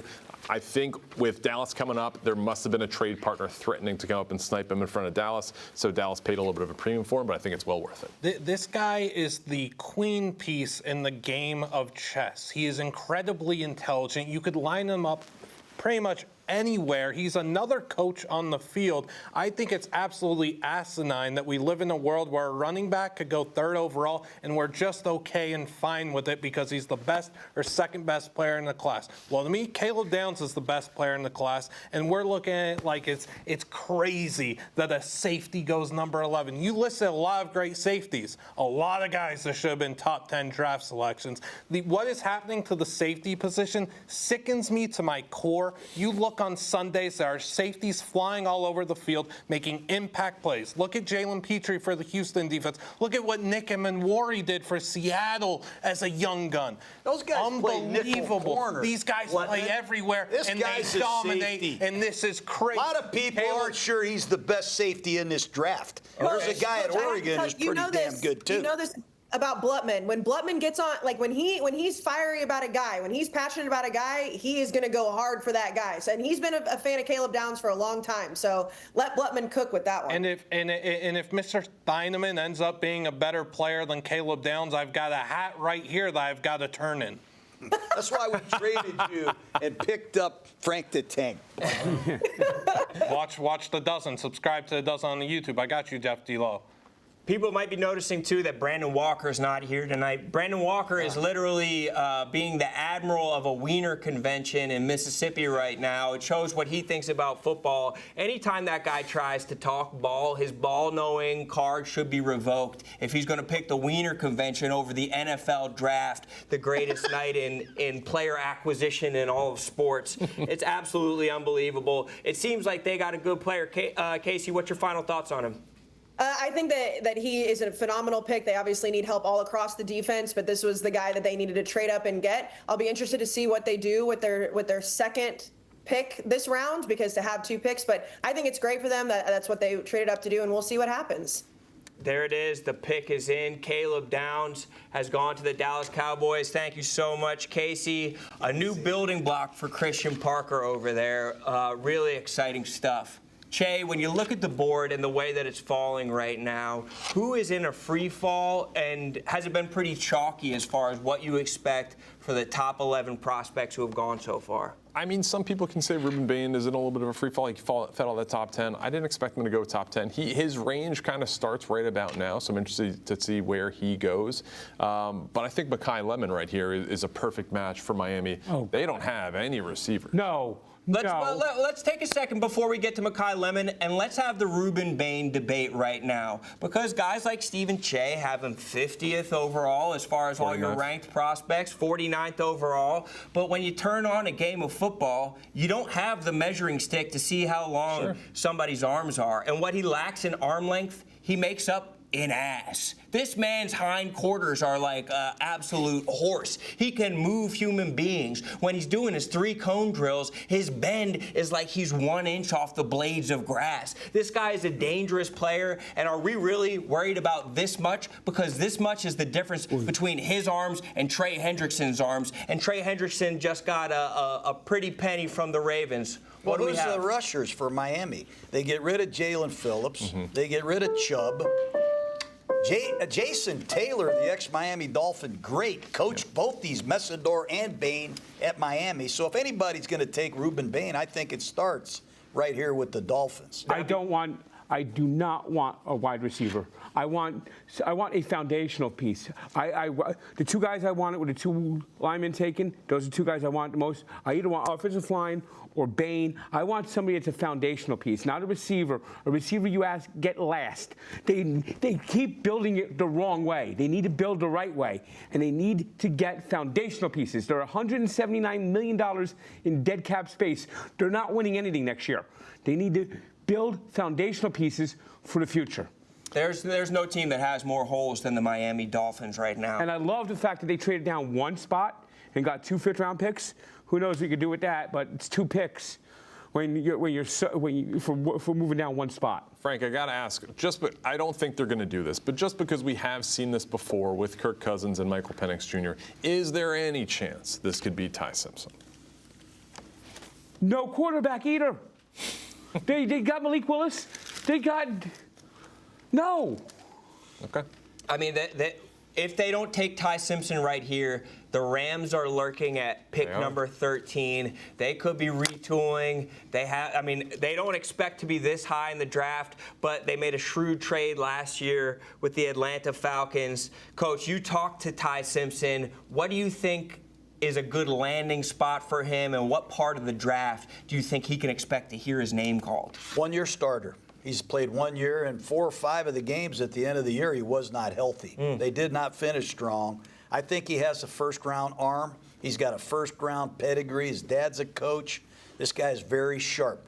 I'd love to see him go to the Rams and be a guy that sits in the bullpen behind Matt Stafford for a year and takes over. Very good pick for him. But I would like to see somebody give Simpson a shot here in the first round. I think Arizona, the Jets, and the Rams are 3 teams to watch carefully. Yeah, that could change everything. Now, why do you think he wasn't able to get that starting job over Jalen Milroe? Is it a politics thing? Did they just like the tools that Milroe had better? Because why didn't Julian Sayin? I mean, Julian Sayin left Alabama. He sat there behind Bryce Young. He competed with Milroe. They even brought in a guy from Notre Dame who started ahead of Ty Simpson. So he had some ups and downs early in his career. There was a coaching change. They've had multiple offensive coordinators. I'll say this about Alabama. That's the worst running game Alabama's had in the history of Alabama last year. I mean, they're putting receivers at running back. They had Jeremy Bernard running the ball like he was Deebo Samuel out there. It was that they were bereft of ideas, but it seems like if people really liked the beginning of Alabama's season, that's how much they hated the end of it. I think through the first 9 games, there's some people who said that this guy Simpson is the best quarterback. No doubt. In the class. Hey, they won 4 straight games against teams with ranked records in the SEC. Never been done before. I mean, this guy had a run at Missouri. He had a hell of a game beating Georgia at Georgia. He looked great. But he had that gastritis, whatever they call it. He lost 15 pounds. He hurt his ribs, hurt his shoulder, and didn't finish strong. Proctor. We got the pick in for Miami. It's another player from Alabama, Caden Proctor, an offensive lineman. This is a big boy, an offensive lineman. This is what you need to do when you're 179 million in dead cap space, where you're not going to win next year. You build, and you build on the offensive line. You build the foundation. I want the foundation built. I want to build it the right way. No more of this, just half-ass. Just trying to go speed and get the guys to get high flyers. You need the offensive line, and I love this pick. This is a good guy who is absolutely massive if you look at his body, but also that doesn't tell you the full story of how athletic he is. I mean, that's a guy who's 360, 370 pounds. His body fat's not that crazy, and he can absolutely jump out of the gym. Look at him. You can show a movie on his back. Yeah, he's a broad man. I love that. Well, that's all great. You know, the best thing Proctor did last year was catch a quick screen against Georgia. I watched him carefully. I watched Ty Simpson. This offensive line at Alabama, including Proctor, did not play at a high enough level. He's got to keep his weight, I think, under control. In Miami, it's hot as hell down there, Frank. If this guy can get his weight under control, get his hand on the ground a little bit, and come off the ball with some pad level, he could be dynamite. He does have some flashy pancake blocks, but I've seen him struggle in pass protection. They use him as a running back. They use him as a wide receiver. Bullshit. I want to see this guy be a great offensive lineman. Is he a left tackle? That's what I want to know. Is he a reliable left tackle, or do they move him to the right side? He's got left tackle size. He started 40 games at Alabama. All of them were at left tackle. So I am interested to see if that is the position he goes with in pros. He's got the size for it. He got the size. There's some people who want to kick him inside to guard. There he is. There's him splitting it out. I mean, some of these linemen' best highlights are as wideouts. Venga Ioane out of Penn State was doing the same things. These guys are athletic, but sometimes when you're watching them, is that a little bit of eye candy maybe, and you're falling in love with his trick play options as far as as opposed to what he's going to do on a down in and down out basis. I think it's important that he plays well. The Alabama offensive tackles we drafted, Leatherwood, did not work out. The Giants drafted a young left tackle in the top 10, did not work out. The Titans took one last year. I haven't seen Latham put it all together yet. I want to see this guy step up, be all that he can be. He's got a lot of talent. But when you watch Alabama play, that offensive line, including Proctor, they were not consistent enough last year. Do you believe in that? Do you believe in scouting the helmet where you're just going to say, Alabama offensive linemen, we're out on all them? No, Ohio State wide receivers, we're in on all those. No, I would never do that. I think you got to judge the film, but I will go back on Proctor. There's no question he has a lot of physical gifts, but it's inconsistent. The weight has been up and down. And in Miami, let me tell you, if you're overweight, you're going to get beat on the edge because it's a hot, freaking tropical area to play. Speaking of the weight, he is a fried Oreo eating menace. This guy holds records for his fried Oreo eating. That's not what I want to hear out of my top 15. No, I don't like hearing that. Maybe he needs to. Maybe what? You know what? I want to invite Mr. Proctor on a frank walk. I walk 22,000. I walked 24,000 steps today. I kind of got lost in Chicago a little bit. I want to invite Mr. Proctor on a walk with me. I challenge him to walk with me 10 consecutive days, we'll get that weight down, and he'll be ready to go and kick ass in Miami. He's going to get his weight down. Looks like the Rams are ready to get their weight up. They have this pick at number 13 because of a trade they made last year with the Atlanta Falcons that gave the Atlanta Falcons James Pierce. Seems like that's a great trade for them right now, and it seems like they've already made their pick. Planning for the future, Ty Simpson, a guy who is down with John Gruden, coach in Florida. He was playing football with you down there. What do you see about him? And we have some highlights of him. Looks like we have some proprietary highlights. Ty Simpson going 13th overall to the Los Angeles Rams. A couple years ago, Stafford got hurt, and the Rams couldn't make a first down. They were bad on third down. They couldn't score. They have to find the heir apparent to Matt Stafford. This guy has an NFL brain. He's got an NFL arm. Let me tell you, this guy can unload it quick from awkward deliveries with a lot on it. You can overload this guy. Sean McVay has a thick playbook, and this guy can handle it. He can get his snaps in the gun and throw in rhythm. You can put him under the center. This guy's got great command and communication. I think to have a chance to sit behind Matt Stafford and learn under Sean McVay, I like this as much as I like Fernando Mendoza learning from Tom Brady and Kirk Cousins. I think this is a hell of a pick. I don't think they would have made this pick if they didn't fleece Atlanta with that trade last year. Yeah, wow. It's a luxury pick, but I'm telling you, a couple years ago, guys, Stafford got hurt. They could not make a yard without Coming into Matt this Stafford. season, Stafford's dealing with the back issues. Week 1, we didn't know if Matt Stafford was even going to be able to play. Now, he played at an MVP level, but I think you have to ask the question, were they one of the best 3 teams in the league last year? And if that's the case, wouldn't you want to help out the team this year and try and get one last great ride out of Matthew Stafford? But it seems like they have a longer view in order out there in Los Angeles. I like the longer view, and I think it absolutely is a luxury pick because you get to let him sit for a while. And if it's one more year with Matthew Stafford or 2 years, he's the reigning MVP. So you give him as long as he needs. But this is great. Ty Simpson, maybe he's thrown it 523 times in college. That's it. So we're judging what he can do off such a small sample size. I think it's nice to be able to sit in Sean McVay's system, learn, watch Matthew Stafford be in the same room. I think this is a great pick for both sides. Well, Simpson did turn down millions to come back and play college football. He could have gone anywhere he wanted to go.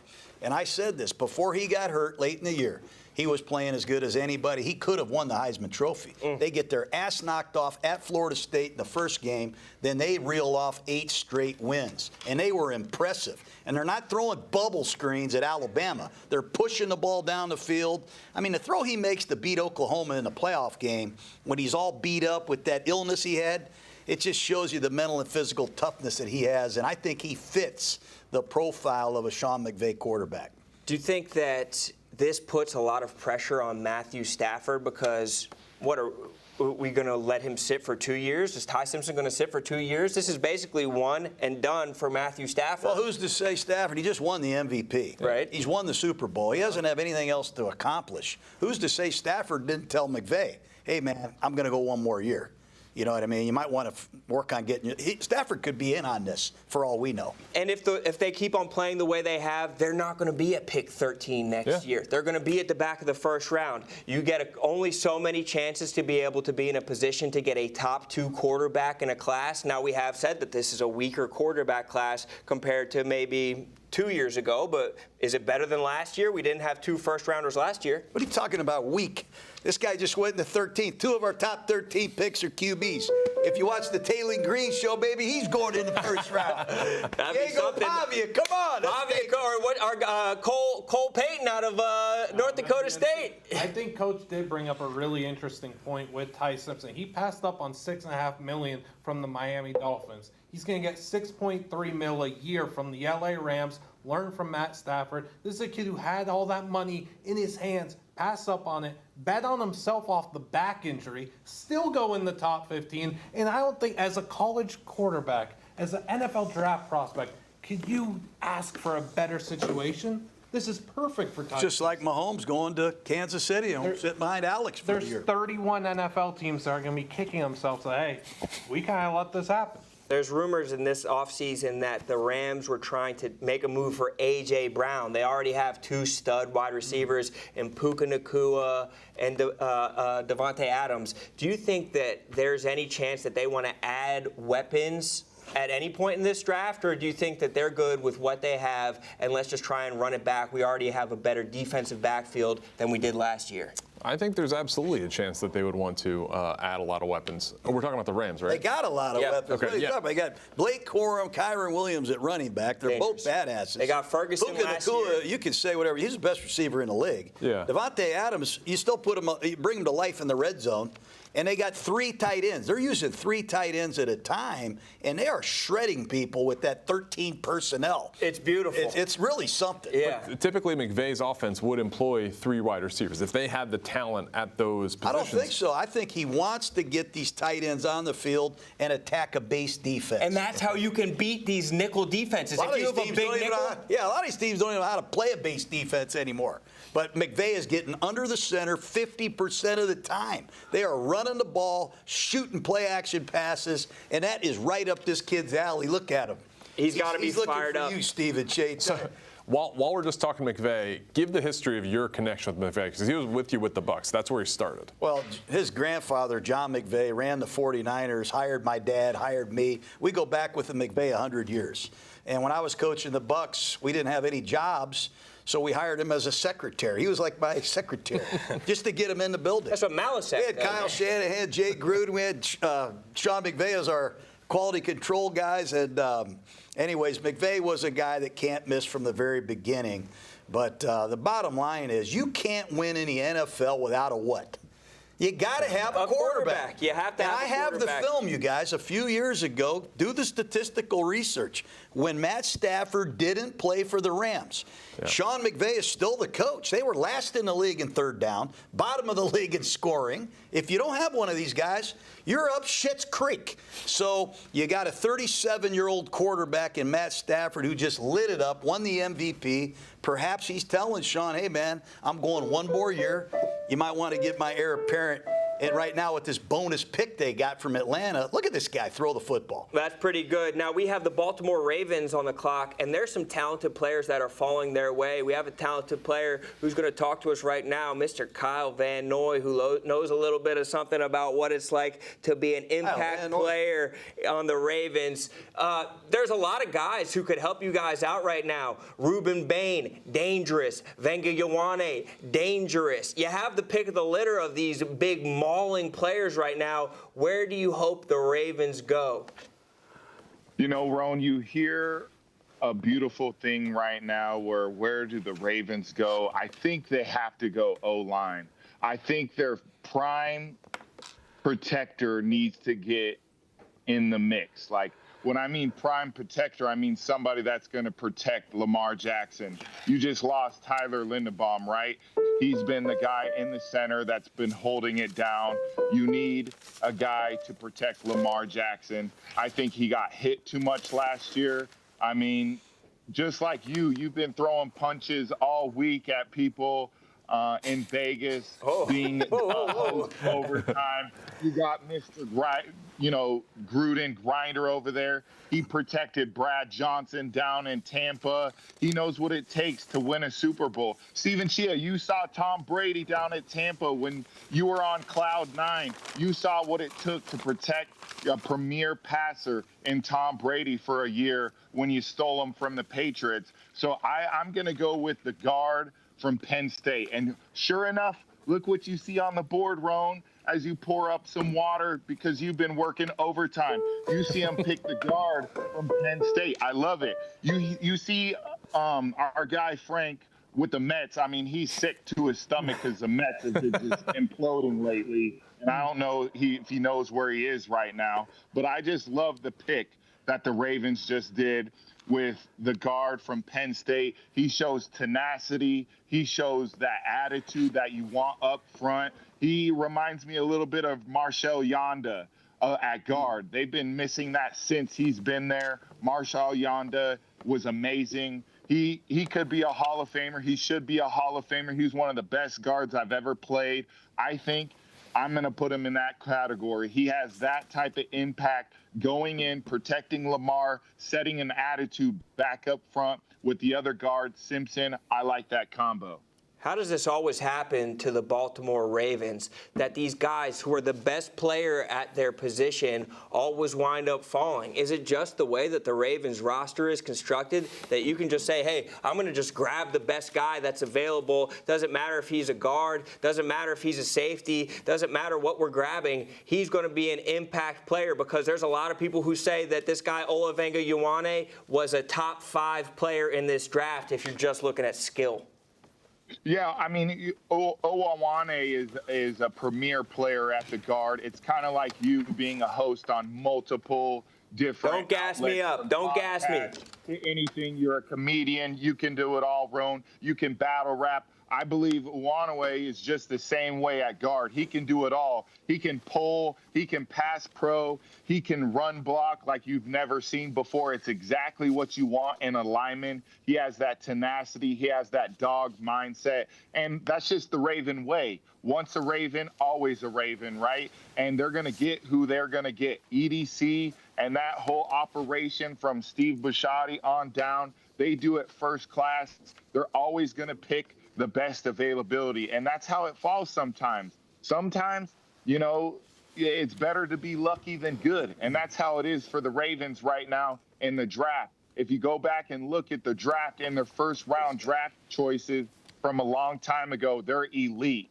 And for them to be where they're at and continue to have a guy fall like this, it's electric. I think it's the best top 5 pick in the draft, and I'm excited to see what he does. Absolutely fantastic stuff. Kyle Van Noy, appreciate you, my friend. The Ravens just got an absolute dog, and thank you for stopping in with us. You are the man. Now, Tampa Bay already on the clock. We have the pick in. What do you boys think? Ruben Bain, man. It's the greatest day in Tampa Bay right now, baby.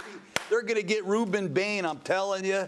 He's going to solidify a need that we have had for the last few years.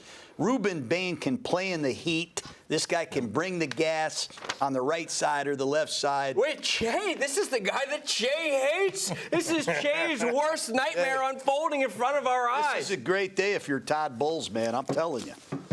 Is a bigger concern for you, is he a better pass rusher or run defender in the NFL? Look, he's going to play every down. This guy's an every down player. Yeah. And he's a savage. I mean, this guy plays his ass off on every single snap. And that's a lot of ass. The effort that he plays with is contagious. I think 30% of your production in the NFL is effort-based. You got to finish plays. And Ruben Bain is one of the great finishers in college football. And the intangibles he brings. You like Brandon Graham of the Eagles? Stud. That's exactly who this guy is. It's a good play. Exactly. I would love that type of player at pick 15. I am worried about the arm length, but the guys that are making the picks know what they're doing way more than I do. He's a culture changer. This guy is not Ruben Bain. His name is Hurricane Bain. He changed the culture at Miami. Him and Akeem Messador. He's been coached by Jason Taylor. Not to get crazy, but his hand usage, don't forget this, in high school, he had 59 sacks in his junior and senior year. No one could block him in high school. No one's blocked him in college with his short arm, Steven. He just takes you and he takes your head right off and he chases down your quarterback. I love him, man. I love this. The entire playoff, he's riding guys up the field, absolutely destroying plays. How can you watch that as a football guy and not get excited about what a mauler he is? How can, as a Tampa Bay fan, you not see what was going on with Hassan Reddick last year? He got no pass rush. Arguing with all of his teammates because they're saying, hey, you got to do more than just get after the quarterback. You got to be able to set the edge. That's a big body to set the edge. Who's moving him? This guy's an edge setter, no doubt about it. I would be thrilled if this guy turns out to be, the next Simeon Rice. He does not look like Simeon Rice. No, he's a totally different type of edge player than Simeon was. Simeon had He looks a little more like Greg Spires. He looks like Greg Spires, and he plays the run like Greg Spires, but he's like Kalijah Kancey body. 83 pressures, led college football. He had 15.5 tackles for loss. He's got 20.5 sacks in the last 2 years, 4 forced fumbles. And when you watch him play in big games, he plays his best in big games. He plays that was his best part. So in the last 7 games, he had 7.5 sacks. A lot of those playoff games. That's what you want to see. This was a huge need for us. The Bucs have a drastic need at edge rusher. Yaya Diaby is just simply not a number one edge rusher. Hopefully, Bain can be that guy. You know what fires me up about Ruben Bain? Talk to me. He is a psychopath. Yeah. He brings the most effort possible on every single rep. When the opponent is talking trash, go look at the notebook he had right before they played Notre Dame and what he wrote in there. The biggest games, he's showing up, he's showing out. People start talking about the short T-Rex arms. What do you do right away? Big-time plays every single possession he was out there. Ruben Bain's compete factor is probably the best in the entire class. Love that. I mean, he's dangerous, and I just like seeing you in a position where you have to pick whether you're going to go with your team or your assessment. My team, 100%. I am backing off this assessment for sure. Ruben Bain, my best available edge rusher at this point. You had him at 49. And not only is it, now look who's back. The Jets are back, which is even better.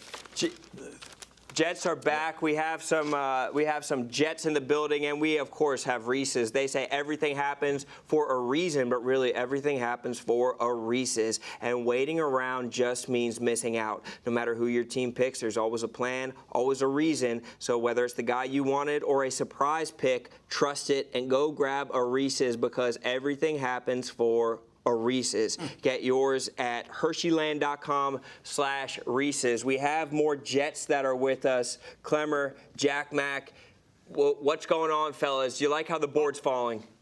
I do. I have one question for Coach. I think Jets take a wide receiver here. So the question now is, do we take Mekhi Lemon or do we take Omar Cooper Jr., and who would you take? You know, I agree they need to get a skill player. I like the tight end from Oregon. Kenyon Sadiq. I like him for the Jets. The guy runs faster than both those guys. This kid, Sadiq at Oregon, what he just did at the Combine, running 4.39 with a 44 vertical, I just think this guy has a huge upside. They took Taylor from LSU last year. You get Sadiq, now you got two tight ends, but Sadiq can play in the slot. You can motion him outside. He can line up in all these different formations. I agree with the guys we have on set here. They need to get an offensive weapon. I don't think Garrett Wilson's a number one receiver. Really? No, hell no. Look at his film. He is not a go-to guy. He's a good player, but he's not a one. They got to get another explosive guy that can make big plays down the field. I think they got to get Sadiq. That's my opinion here for the Jets. Last year, a lot of guys had Sadiq, or last year, a lot of mock drafts had the Jets taking a tight end in the first round, one of those two studs. Maybe they regret not doing that. They built through the offensive line. Would you guys be happy with Sadiq with a tight end like that to get some 12 personnel out there, or is just whoever? Yeah, Sadiq's, just like John Gruden said, he's an absolute freak. Would love him. There was a lot of love for Mason Taylor, but I think Sadiq would be fun. I like Mekhi Lemon. He seems a little bit like a weirdo off the field, but that doesn't really matter too much. Yeah, Sadiq, maybe we're surprised. I walked over here thinking it's going to be a wide receiver, but it may be Sadiq. Honestly, and I would like him. I mean, he's a freak, and just like Gruden said, he can play in the slot. Maybe he'll be fun. We need so many things right now. So tight end, sure. Wide receiver, sure. I mean, we probably need janitors in Forum Park. Like we need everything. That team is a disaster. So, Coach, if you're saying that that's the right play to go to tight end, let's get a tight end. We need everybody, so it doesn't really matter what. Yeah, he's the Big Ten tight end of the year. He's a good player. He led all the tight ends this year with 8 touchdowns. Last year at Oregon, he backed up Terrence Ferguson. A pick that the Rams took. So this guy still has some upside that people don't know about. But I would love to see him get Sadiq. He's not the biggest guy, but he can still block. And maybe he's not your inline blocker. That maybe he's not just setting up as your 6th offensive lineman, but I think that he's a guy that you could be very creative with. And upside-wise, he might be the most dangerous pass catcher left on the board. And it's just what you think of the tight end position. But we've seen tight ends like Brock Bowers or Trey McBride really be able to take over. The last 2 guys we saw in the first round last year, both of them were pretty productive players right off the bat, and they were taken right in this section of the draft. It was Sadiq. Look on the screen. It's Sadiq. Oh, there we go. Good call, Coach. There you go. All right. Yeah. I think you're going to really like this guy. A lot of his routes, he lines up in the slot. You can line him up out wide and use him like a wide receiver, but he can also play in line. He can pass protect and run block. Big upside. Great pick for the Jets. Also, next year, if they're looking at a quarterback, which we all think they will be, having a tight end is always something that will help a young quarterback. And so, yeah, I mean, hopefully it works out. I'm with Clemmer. Clemmer said it perfectly. This is a team that has all the needs in the world. But I will say, Coach, Garrett Wilson is a wide receiver number. How many catches did Garrett Wilson have last year? Just so That's not fair. That's not fair. You're always throwing the ball. No, you can't do that. Coach, that's not right. One. He's just Coach, I have nothing but respect for you, but Rich Gannon would have been a better quarterback last year. Than we saw with some of the guys Garrett out Wilson, there. Okay? come on. You guys got to quit drinking that Kool-Aid. He's not a one. No. That's all we have is the Kool-Aid. We have nothing else but Kool-Aid. Have you seen this fucking team? You know, these guys have we have. We don't Kool-Aid. We don't have Kool-Aid. We don't have Kool-Aid. We have nothing. We have bottom label. We have the worst label vodka. That's what we drink for the Jets. Yeah, like $2. You guys got the same episodes of Hard Knocks where you saw Garrett Wilson make a nice catch. No, Put that we in the see trash it can. That's the only. It's a highlight of the last 15 years. Oh, we have he had one of the best catches of the past 2 years, Coach, against who was it? It was Sunday Night Football against the Chiefs. I haven't watched the Jets play in 4 years. I would. That's fair. You know what? Thank you so much. Fair. Appreciate you coming on. The Jets get two nice players. I mean, if you're looking for a pure rebuild, they have a speed to power guy in David Bailey, and they have an athletic freak in Kenyon Sadiq. That's a really nice addition right there. We also have Calvin Johnson, who is here right now, who is repping the Calvin Johnson Jr. Foundation, the Celebrity Golf Classic that they have going on. Always an absolute pleasure to talk to you, and it's always interesting to see what the Lions are going to do to be able to retool. What are you thinking with this pick here at 17? What's up, guys? How y'all doing? Coach Gruden, what's up, baby? What's up, Megatron, man? Good to see you guys. Man, I would imagine that we're going to go. Sorry, I got the draft on in the background here. Let me turn it off. I would imagine that we're going to go tackle, try to shore up that offensive line. But, I'd love to see, Penei Sewell have somebody on the opposite end of him. I would also love to see Aiden Hutchinson with somebody over the edge on the opposite end of him. And if those two don't float, I would say, what happened? We got the pick. I think the pick is in. We don't have it officially, but I think that they're going to be walking over with the pick soon. All right. I like the idea of an offensive lineman. Anybody that you have your eye on, Blake Miller, Maxey, and not sure, maybe our guy from down in Georgia, Monroe Freeling? Man, I hate to say it, but them Georgia boys, those some big boys. They're some big linemen. So, I mean, I always, say, the hell with Georgia. But in this case, if he can help us win, I'm all for it. Well, they took a guard last year from Georgia, and he started at right guard. Tate Ratledge. Tate Ratledge came in, started as a rookie. Perhaps they get Freeling. Freeling's only started 18 games. Yeah. And if you watch Freeling against Notre Dame in that championship game a couple years ago, he got beat up pretty bad. So there are some questions about, is he ready to go? But the Lions got to replace Taylor Decker, their left tackle. Do they move Sewell to left tackle and draft a right tackle? But they got to get this offensive tackle thing straight. Looks like they did. Blake Miller is the pick out of Clemson. Blake Miller out of Clemson, a solid tackle, a guy that you could build around. He has a little bit more experience than Monroe Freeling does. Is he tapped out as far as his potential? It seems like he had some really good testing numbers. He had a high RAS score. The athleticism seems like it could be there. Do we like this pick? Megatron, are we excited about this pick? Yeah, I thought he was one of the top tackles in there. I know him, the guy from Georgia, and maybe there's somebody from Alabama or somewhere else. But, yeah, I'm not mad at this pick at all. Yeah, it's a nice addition to the. I mean, it's kind of just you're eating your vegetables a little bit. This isn't the sexiest pick. I'm not going to judge a man's looks. Maybe not the sexiest guy, but you have a guy who's going to go out there and he's going to be able to build through the trenches. This is a team that had really high expectations last year. You wanted to see this team as a playoff team. They're an odds-on favorite to maybe make it out of the NFC, and now they're picking at 17. Is building through the trenches going to be enough to right the ship for Dan Campbell? Yeah, 100%. I think back to last year, and there's some times where, we saw our quarterback getting hit a little bit more than we wanted to. We saw him not being able to stretch the ball downfield. We saw, Jahmyr Gibbs was able to make, something out of nothing a lot of times, him and Montgomery, although he's gone. I think we picked up Pacheco. So allowing our playmakers to get the ball in their hands, allowing those runners to get downfield, that's really, that's what's sexy. And if he can help us do that, then we're going the right way. Now, Miller played primarily right tackle in college. Penei Sewell, it seems like, was going to transition from right tackle to left tackle. Is that dangerous for a guy that's been so good, or should that be like a I think when you're a great player like Calvin Johnson, you can play right, you can play left, you can play in the slot, you can play wherever. It'll be a challenge for Sewell if that's what they do. But I think they got to make sure that they got the right guy here in Blake Miller. Yeah. And logically, it is to make Blake Miller the right tackle and move Sewell to left tackle. Miller has started 54 games. He's the team captain, 6'7", 314. He's got the career record at Clemson for most snaps played. So he's an experienced dude. I just don't like Clemson's offense. You got this big offensive tackle, and they run a lot of RPOs and bubble screens and from a two-point stance. I just hope Dan Campbell gets Miller in a three-point stance and comes off the ball, and him and Proctor, some of these young linemen. I want to see these guys take their game to another level.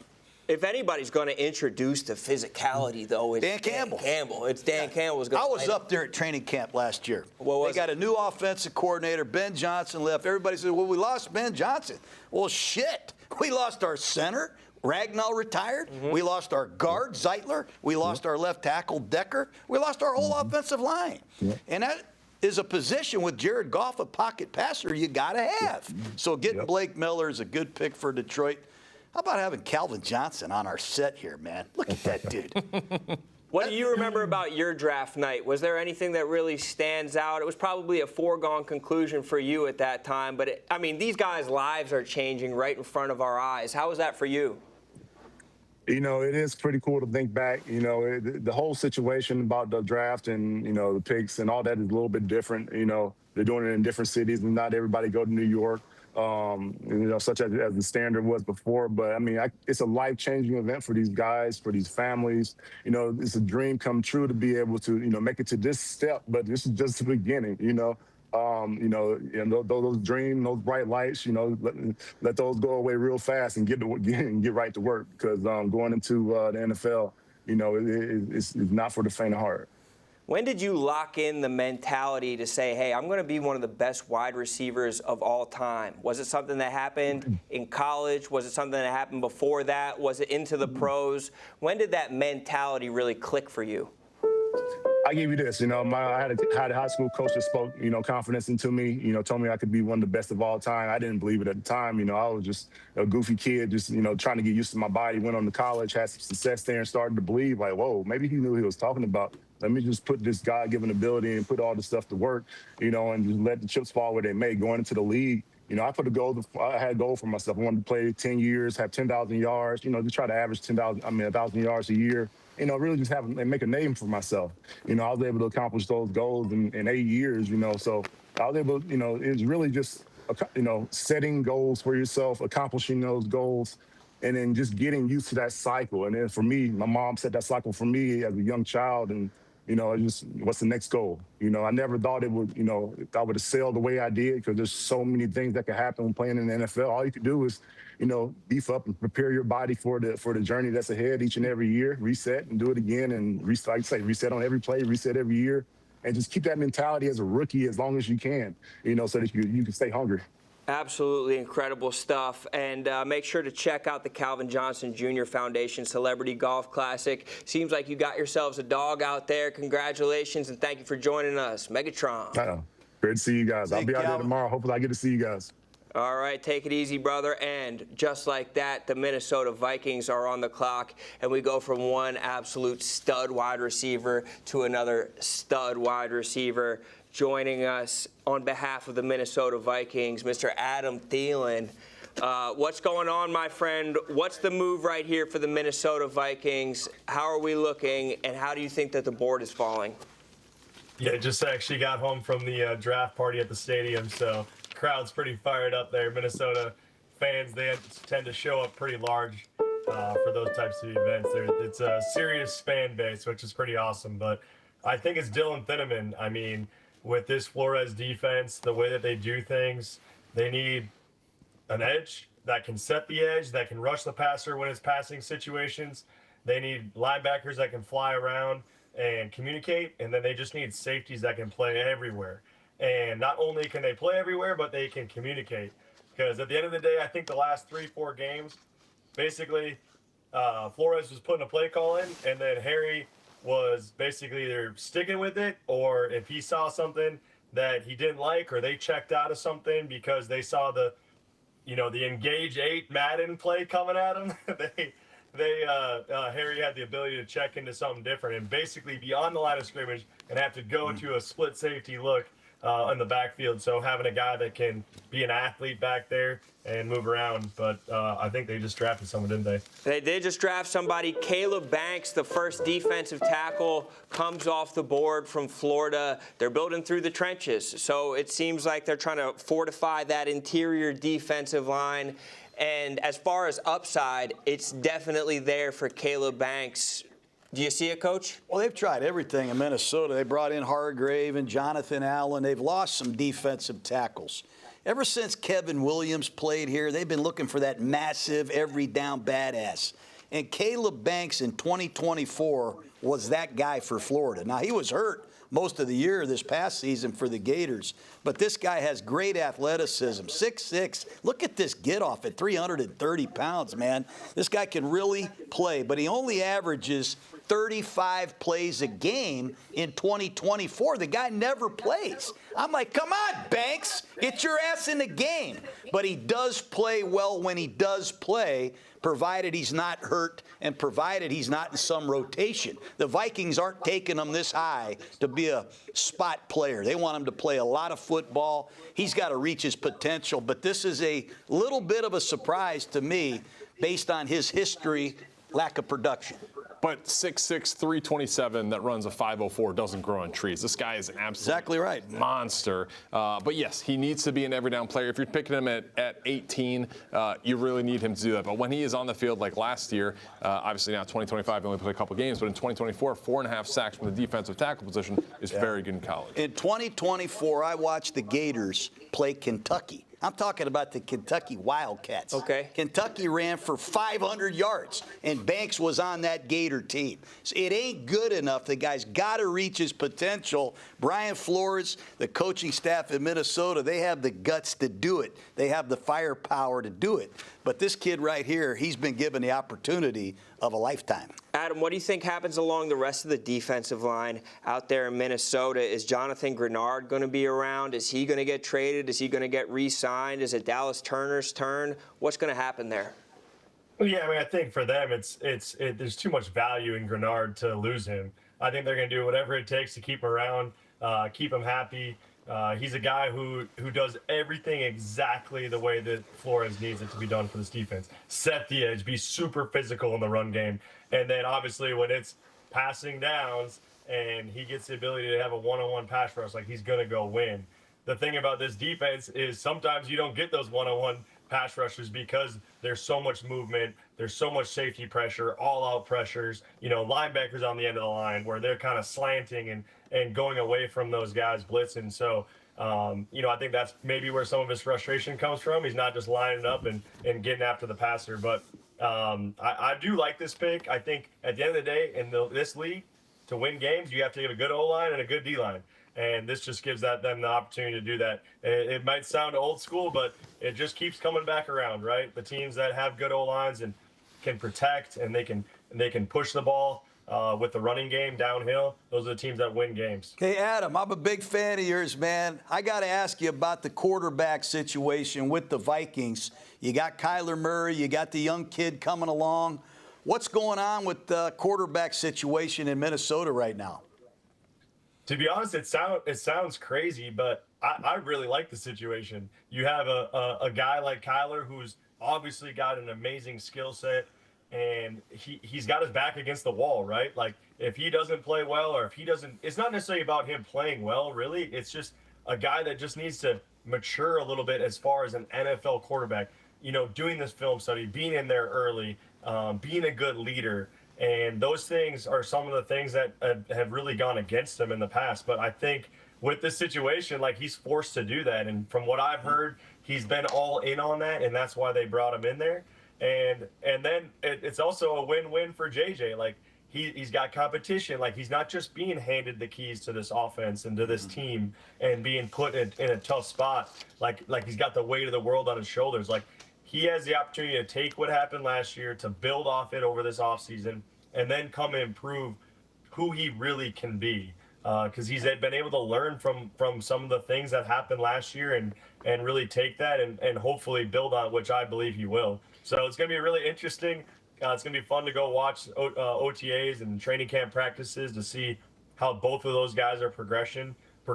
But it's definitely not a bad thing for the Minnesota Vikings. Adam Thielen, incredible stuff. We could come and chop it up, talk ball with you all day, but we're moving along, chugging along to the next pick. So thank you so much for your time. From one Adam Thielen franchise to another Adam Thielen franchise, the Carolina Panthers have their pick. They're on the clock. They have their guy. We've got Ebo here. What are your immediate takes on Monroe Freeling, the one-year starter from Georgia? Well, first off, I'd like to plug Panthers, a Panthers podcast produced by Barstool Sports. It's me, Mark Titus, and Quiggs, and we talk about the Panthers every week. I know Coach Gruden's least favorite team maybe in the world is the Carolina Panthers, but I'm happy with this. I think Canales said he was going to get a guy. He didn't want to draft for depth. He wanted a guy that can make an impact on day one. I think this is good, giving protection for Bryce Young. It's probably the next best thing besides shoe lifts we get for our quarterbacks. So I'm happy with it. I thought maybe Mekhi Lemon here falling to us maybe was an option to replace Leggett, but how many years in a row can you go receiver, though? I mean, here's the thing: is I think he's a good complement to the way that that Tet plays, where he's a guy that can high point the football. Mekhi Lemon kind of get open, get a little shifty. So, but if you're talking, I think you need as much help as you can get for a 5'8" quarterback. Totally. So. But if you're talking shoe lifts, this is a big guy that you're going to be throwing over. I mean, what is he, 6'7", 6'8", Coach? 6'7". No, he's over 6'7", 315 pounds. He has the athletic things you're looking for. Great size. Ran 4.93 in the 40. Talk about arm length, almost 35-inch arm length. I think he's a bit developmental personally. He's only been a one-year full-time starter. He did start his last 5 games in 2024, but he was a turnstile in that Notre Dame playoff game. Yeah. I think this guy is awkward at times. I've seen him on the ground a little bit. He's a developmental for a year or so prospect to me, but I do know he has an upside, and he was a big-time recruit coming out of high school. When he gets moving, he is definitely a very dangerous player for you. Maybe it is a little bit developmental, but you have somebody opposite Ike Ekwonu now, and it seems like you're building through the trenches down there.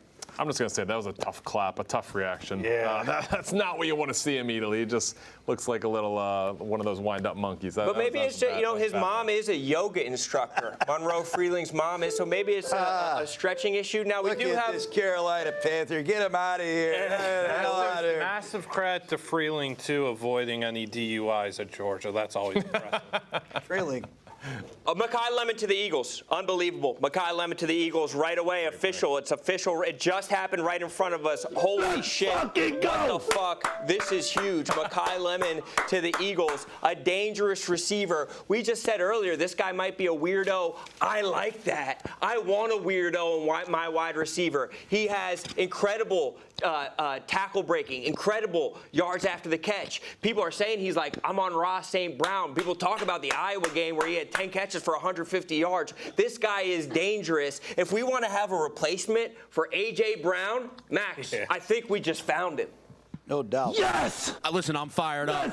I knew how he was going to go up and make a move, make a difference, get a difference maker. I watch a lot of Mekhi Lemon tape, trust me, and that's our guy. That was my number one guy on my big board whole draft, Mekhi Lemon. He's different. Gilly, what do you think? You're fired up, Gilly. This has to be a guy, right? Let's fucking go! When they say a lemon is a car, that means it's a bad car, but when it's a wide out, it's a dangerous wide out. This guy has emotion all over his face, tears in his eyes. He could play in the slot. He could play outside. He's a guy who is going to care. He's a guy who's going to be dangerous for the Eagles. Coach, do you like Mekhi Lemon? He's my kind of guy, man. This guy's really tough. A lot of yards after the catch. Great hands. Great competitor. And in traffic situations, he's the best in the draft. He's real crafty. He can stop and start. He's really good at the top of his routes. 1,200 yards this year, 11 touchdown catches. He won the Bolitnikoff Award. My kind of player, man. Ran 4.46 at his pro date. This guy here is a pro football player. They lost Dotson. I think A.J. Brown will soon be gone. This guy with Smith, that gives them two really badasses on the outside. I like this for the Eagles a lot. This is a guy who can get open. Gilly, does this mean that A.J. Brown is done? Well, yes. Yes, it does. But first and foremost, let's shout out A.J. Brown. He was a hell of an Eagle, you know, and, you know, he did his thing here. He helped us win a Super Bowl, so he can leave peacefully. But this is an excellent pickup by the greatest GM, Howie Roseman, in the NFL. This is going to be the kind of guy where you look back and you're like, wow, Howie did it again. Max, final word. Love Howie, love our guy, love this draft. Yeah, he's incredible. He's an absolute stud. Now, he had a tough game. If you look at his Notre Dame tape, they had I think, who's Notre Dame's cornerback that's going to be a stud next year, top 10 pick next year? Moore? Yeah, Moore. He was an absolute stud. But outside of that, I mean, everything about Mekhi Lemon looks dangerous and explosive, and the Eagles have to be fired up about adding him. He was my favorite receiver in the draft. He is smaller. He plays in the slot mainly, but he's just so shifty. He is so tough. He is a lot like an Amon-Ra St. Brown type guy. And if you're getting that guy at, you know, pick 20 in a universally touted poor draft, I think that's awesome. I think there were people that thought that this is a top 10 pick. Yeah. This is somebody that you have to be fired up about. The Eagles, you know, they're replenishing. They got Dontavion Wicks out there at wideout. They add Hollywood Brown. But the Steelers, the other end of Pennsylvania, is on the clock right away, and it seems like maybe they try to get ahead of them. Jersey Jerry, what are we thinking about this Steelers pick? Oh, Jersey Jerry's still coming in. Coach, what do you think about this Steelers pick? I think you're right. I think Pittsburgh's got to get a wide receiver. Yeah, first of all, they got to address who is the quarterback, but they could go offensive guard. They could go inside and find an offensive lineman. I think wide receiver is definitely a need for the Pittsburgh Steelers. Yeah, they just added Pittman in the offseason. Jerry, what's going on, brother? Yeah, I thought it was Mekhi Lemon. So you brought the lemon with you. Not only did I have the lemon, Roan, I actually made a tweet a couple months back. It was going to be Mekhi Lemon. I got a text from somebody in the draft room actually saying Mekhi Lemon confirmed. And then about 60 seconds later, I got another text saying Philly jumped us. So it seems like they were trying to go lemon and maybe help out their quarterback situation. If you have two big guys on the outside like DK Metcalf and Pittman, he's the perfect slot weapon for you. What are you pivoting to? You know, I'm just so taken back right now, Roan, because like I thought it was Lemon the whole way. I mean, the only thing I could think of is tackle, guard. I don't know. I mean, that's the only thing I can think of. They're not going to draft a receiver now. I know that. How do you not move up a few spots to secure Lemon then, JJ? Yeah, I mean, you know, the Steelers, they've moved up a couple times in recent years and got burned pretty bad. Maybe they got a little scared.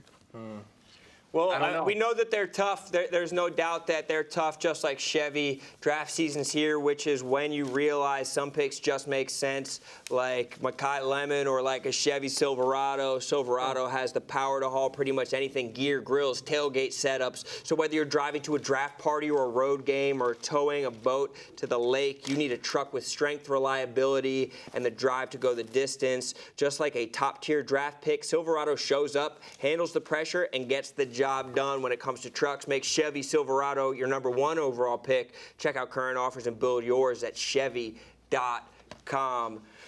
Yeah, Jersey Jerry, I honestly feel for you right now because you know, that's where you want it to go. And it's like, if you can go quarterback, maybe that's the move. How soon do you make the pivot at quarterback to maybe Will Howard, or what's the move? It looks like you're going offensive tackle, Jerry. Are we? Okay, who we getting? Max Iannachor, it looks like, will be the pick out of Arizona State. Jersey Jerry, you should be falling in love with him. This guy is different. He's violent. He's new to football. He's got great feet, great ankles. He's a Nigerian guy who dominated at the Senior Bowl because he's mean. He's a guy who's going to get his hands on you. He might start a little bit of a fight. He's beating guys in one-on-one drills at the Senior Bowl, then holding on to their jersey afterwards, taunting them, saying, I'm a better football player than you, and he just learned the sport. This is a guy who's a pretty exciting young prospect. Yeah, 6'6", 321 pounds, ran a sub-5-second 40. Really long arms, but yes, inexperience. He's exclusively played right tackle, but you guys got Broderick Jones, I believe, moving to the left side. So I think this is a good pick for you guys. What do you do with Troy Fotano? I mean, he's the right tackle. He's a first-round pick. There was Broderick rumors you kick him inside the guard last year. That's obviously what they're going to do. I'll say this about Big Max: a 6'11" wingspan. Oh I mean, this guy, you said it. He comes over from Nigeria. He plays football for the first time in junior college, and he becomes one of the most highly touted prospects in the country. He started 2 years at right tackle. He started 5 games in 2023. He's got 31 career starts. 4.91 he ran in the 40. This guy has great length. He has some really natural pass sets that are his feet are always in the right spot. Really are. And he can recover when he gets in trouble. I think there's a huge upside with him. He could walk in, be the opening day starter at right tackle. They could move Fotano into guard and replace Siamalu, who they lost in free agency. Yeah, he's a guy that's flying up the charts, flying up the draft boards because you saw him at the Senior Bowl and you're like, oh, maybe we could get him in the second round. Maybe we could get him at the end of the first. He's going at pick 21 because people are saying, hey, this is the kind of guy you want to build around. And, I mean, if you're going to go with a new regime at quarterback, why not have this offensive line be completely bulwarked against something like that? Jersey Jerry, is that enough to fire you up? Have we, gotten under your skin at all? Yeah, listen, let's get back to Steelers football, man, right? Let's protect the quarterback. Let's run the football, right? Let's get some big guys up front and play some bully ball. Right back to Steelers football. Listen, right now I'm okay with the miss on Makai Lemon. He's a diva, very awkward interviews, probably not the right fit. Steelers staying away from that type of wide receiver. I actually love the pick now. I love it. Unbelievable pick right there from the Pittsburgh Steelers. Congratulations, Jersey Jerry. I think you got a Hall of Famer. Thank you, guys. Wow. Appreciate you guys. Thank you. Next up on the clock, the Los Angeles Chargers. The Los Angeles Chargers, and we have 2 guests joining us from within the Barstool confines. Ken Jack and a celebrity, a guy who knows a little bit about setting the edge, Mr. Sean Merriman, joining us right here. The Chargers, they could go a lot of different directions here. Jay? Yeah, I mean, certainly you look at the Chargers, they have a couple needs. Do they replace Adefe Owe, who they lost in free agency to Washington, with a pass rusher? They have Khalil Mack and they have Tui Tuilopo coming off the edge. So those are 2 very prolific pass rushers, but they replace the third because that was kind of their calling card last year. Yeah, I mean, it seems like they're fired up about it. Sean, what do you think the pick is? Do you think that they do anything on the defensive line? What's the move? I think they got to. I think that's the only move at this point. This is going to be last year for Khalil Mack. This is going to be his last year. So they got to get somebody on the outside of Tully. I think, I think they go the pass rush right now. Pass rushers that we like, maybe Keldrick Falk could be a big body, one of those. Messidor, TJ from Clemson. TJ Parker from Clemson, Cassius Howell. Any of these names jump out to you, Ken Jack? Allow me to pontificate a little bit here. We have Justin Herbert, one of the best quarterbacks in the NFL. Harbaugh gets hired to protect him. They have not protected him. He is on pace to be hit more than Andrew Luck, who had to medically retire from being hit. They replaced our interior line with Cole Strange, first-round bust. Trevor Penning, first-round bust. Biotis, dropped by Washington. They have put themselves in a corner where they cannot replace their interior offensive lineman in this draft. So now it's going to have to be an edge or a defensive back. And it makes me mad because Herbert's going to get hit a shit ton this season, but you have to do best man available. No choice. Yeah, you might be able to get those guards in the second round with a guy like Pregnon or Basantis. I think that there's some names that you might be able to, Keelan Rutledge maybe, you might be able to get excited about.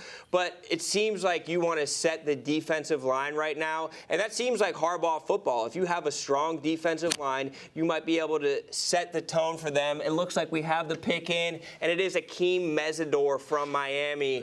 Coach, this is one of your guys. I love this guy, man. This guy's a badass. He was a defensive tackle for the most part at West Virginia. He got hurt in 2023, bad foot injury. He's 25 years old. That's the negatives on Mesidor. But when you watch this guy play, man, he can play right end, left end. He's very good over the guard on third down situations. This guy will not let up. He's got the same motor that Bain has. And Mesidor, 35.5 career sacks, 52.5 TFLs. He's caused 5 forced fumbles. He's fast. He's twitchy. He had 5.5 sacks in the college football playoffs, man. He's a Clearwater, Florida guy. Okay, Stephen Che. But he's instinctive. He's versatile. He's got a high motor. He's got a toolbox of pass rushes. And I love the fact that he's played in the heat. He's played for Jason Taylor. And he gives the Chargers an every down weapon, man. It can play multiple spots, and that's what the Chargers are great at. They got guys like that Tui guy that can play everywhere. He's been in college since before COVID. Yeah, he's 25 years old. I hope the Chargers are good. Sean, are you fired up about this pick when you were watching Miami? Is this a guy that jumped out at you? I do, because one thing that I learned about him, he can rush from that 3 technique. And sometimes when you can move those guys to both sides and rush from that 3 technique, especially when you're playing that hybrid 4-3, 3-4 defense, you need an interior guy that can put pressure on the inside. That way the outside linebackers can get that rush with Thule and these guys. So I like that pick. I was just a little bit surprised. Maybe Khalil Mack maybe come back for another year. Or maybe they might be looking at Keldrick in the second round. Maybe they might be going to get an edge rush in the second round. By the way, I'll be announcing that pick tomorrow, so I wouldn't be surprised if I'm announcing a pass rush. That's a huge breaking news. The fact that we even have you here is a blessing for this broadcast. Now, Ken Jack, are you worried at all that he's 25 years old, a senior citizen? No, I mean, if you look at Jared Verse was 23, 24 when he got drafted, turned into one of the best pass rushers in the entire country. So, I mean, I think that's not as big a deal as it is maybe a few years ago. So I think Verse has really calmed my nerves on that. And I believe in the defensive system they have right now. You look at the last 2 years, one of the best defenses in the league. If they think that he's the guy, then I think he's the guy.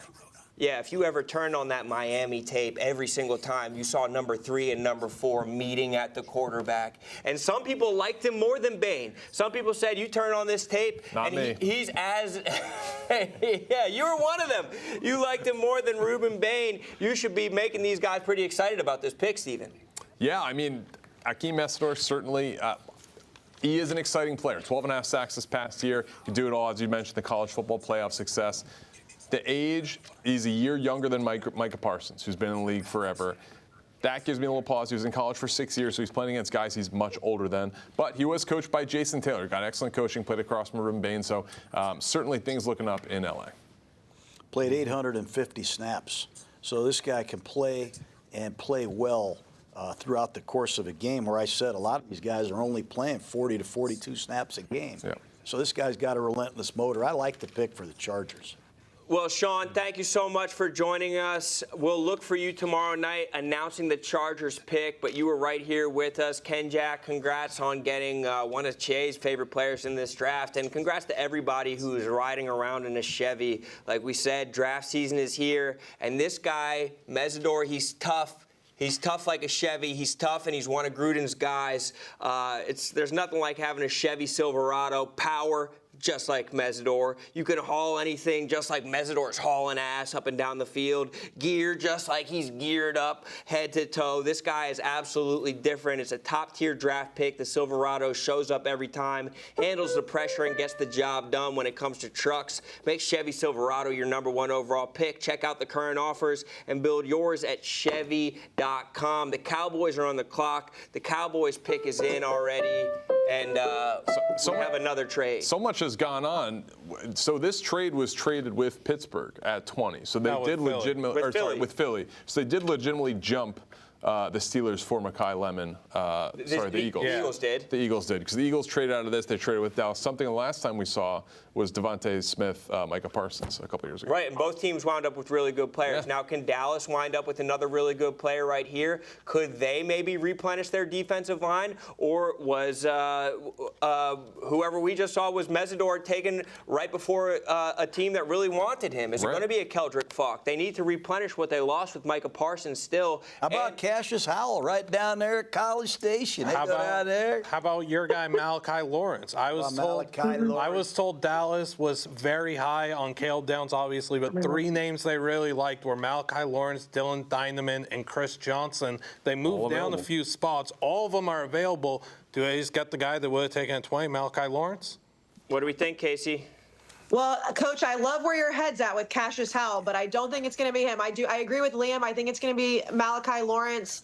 And, Coach, you said it when Ruben Bain was still on the board, that they need an edge rusher, and they didn't get him. They obviously got Caleb Downs. Can you guys hear me? I can hear you. Yes, I can. Okay, good. Okay. As long as somebody can. I'm just yapping over here.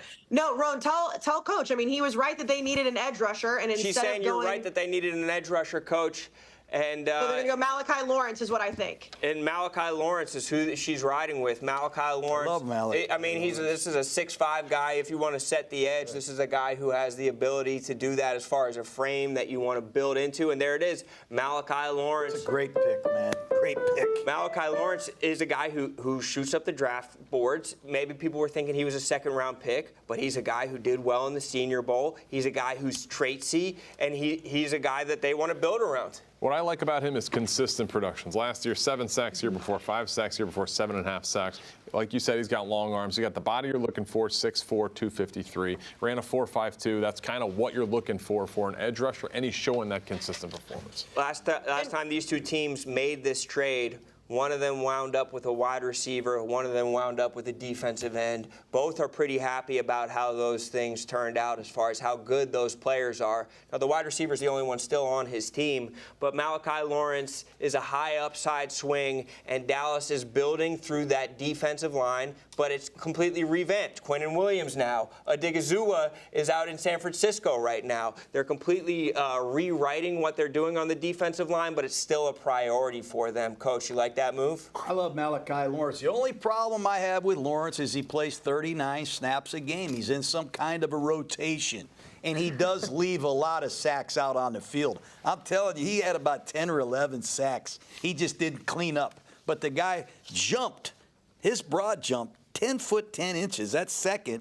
40.5-inch vertical. The guy's a freak, man. Call Bill Belichick. Ask North Carolina. He was like a one-man wrecking machine, but he's going to have to play more football. He's got to prove he can play when he's not rested and fresh all the time like he was in college. Casey? Roan, I don't know if Coach can hear me or not right now, but I was gonna ask him. So, because Malachi was one of those guys that's been linked to the Cowboys for the last few weeks. It's like they're going to do whatever it takes to get him, whether they take him at 20, whether they trade back, which is what they did. When they have a guy like that, in your experience, when you just know that it's a good fit for you, regardless if he's going to fall to the second round on other big boards, like you just focus in, like how good is this fit apparently for this locker room? Because we know he's explosive, we know he's a freak, but the fact that Dallas was so set on getting him, it's like this guy is everything they could be looking for. Got to take him if you love him that much. You know, Casey, I sit down there at the FFCA and I talk to a lot of coaches that are on the road scouting.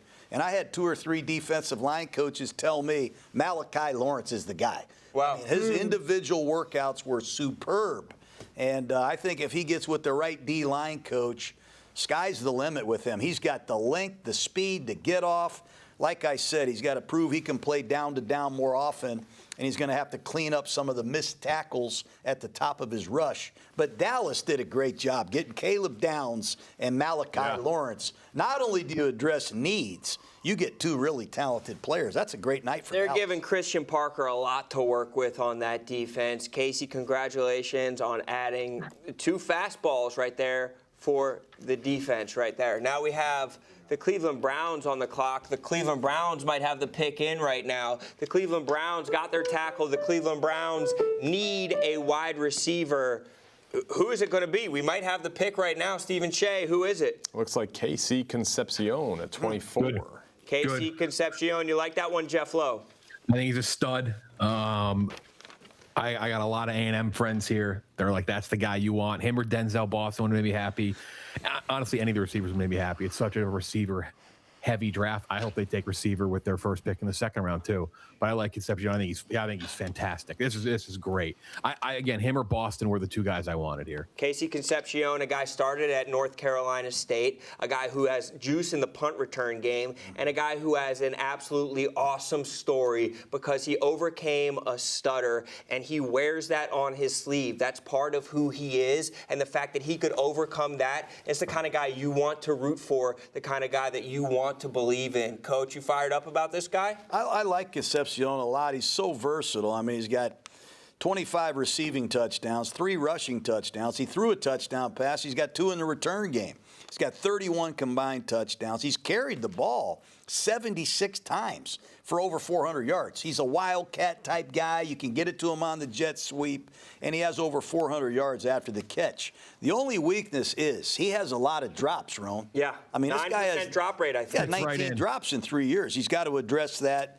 But since Mike Evans was taken out of Texas A&M, this is the second first-round draft choice for the Aggies. Congratulations. I also heard that this is a guy who wanted to go to North Carolina for his entire life. Yeah. Never got the offer from North Carolina, winds up at NC State and absolutely dummied UNC when he played against them. He's a guy who has an axe to grind, and he's going to play bigger in high-leverage situations. If you're in the AFC North, where every game has those types of stakes, you got to be fired up about Casey Concepcion, Stephen. So 10.3% drop rate last year, a little bit concerning, but he is a jack of all trades. He had a rushing, receiving, and return touchdown in the same game. But I mean, we're talking about a guy overcoming a stutter. Joey Langone calls that guy a quitter.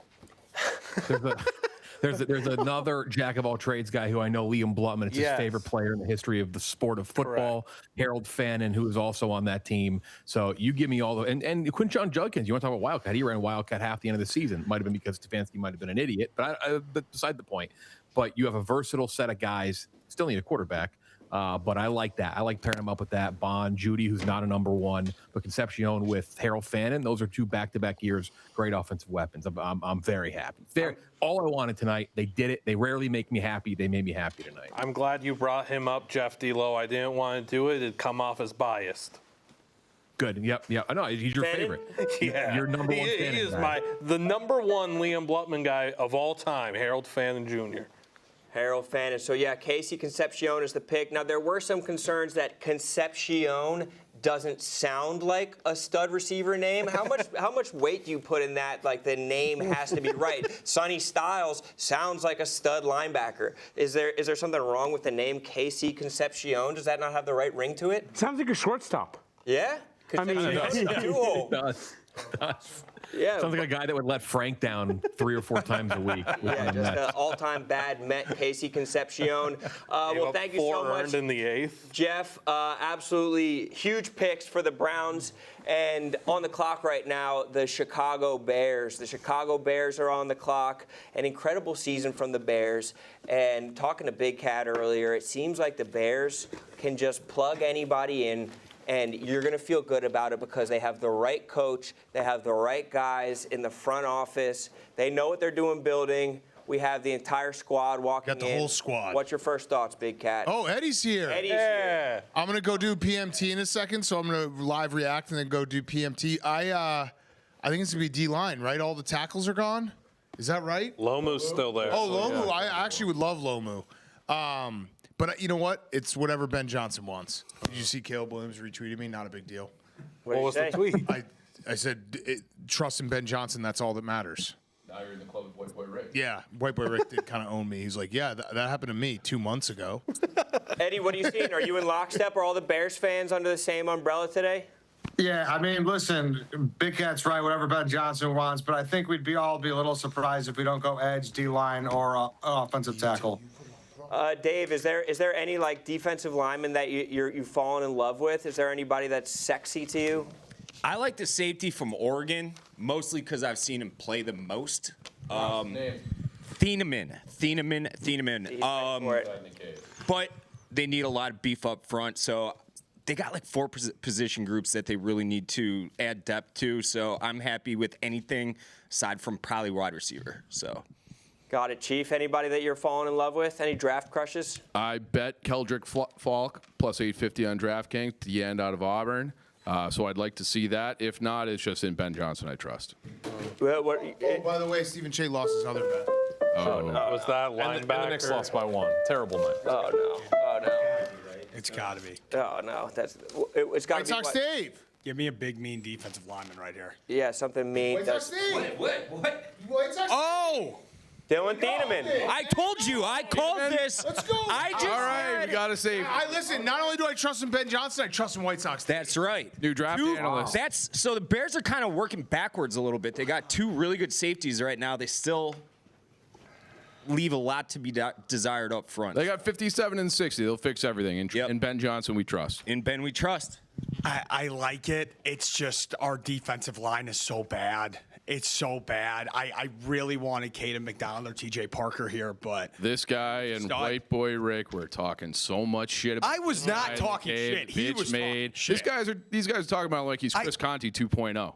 He filled one hole against Indiana and got kind of truck sticked as he met the running back at the gap, and that's the only reason White Boy Rick thinks this guy stinks. This guy's going to be a stud. He's going to be a perennial Pro Bowler. I mean, Coach said the same thing. Because Purdue. The coach said that this may be his favorite safety in the class. He said even more than the OSU kid. And Downs, Look, he's bigger. He had 100 tackles 3 straight years. I know he played 2 years at Purdue. He played in the deep part of the field at Purdue, but this guy ran 4.35. I mean, he's got a ton of production. I see him play split safeties in the box. He's a versatile guy.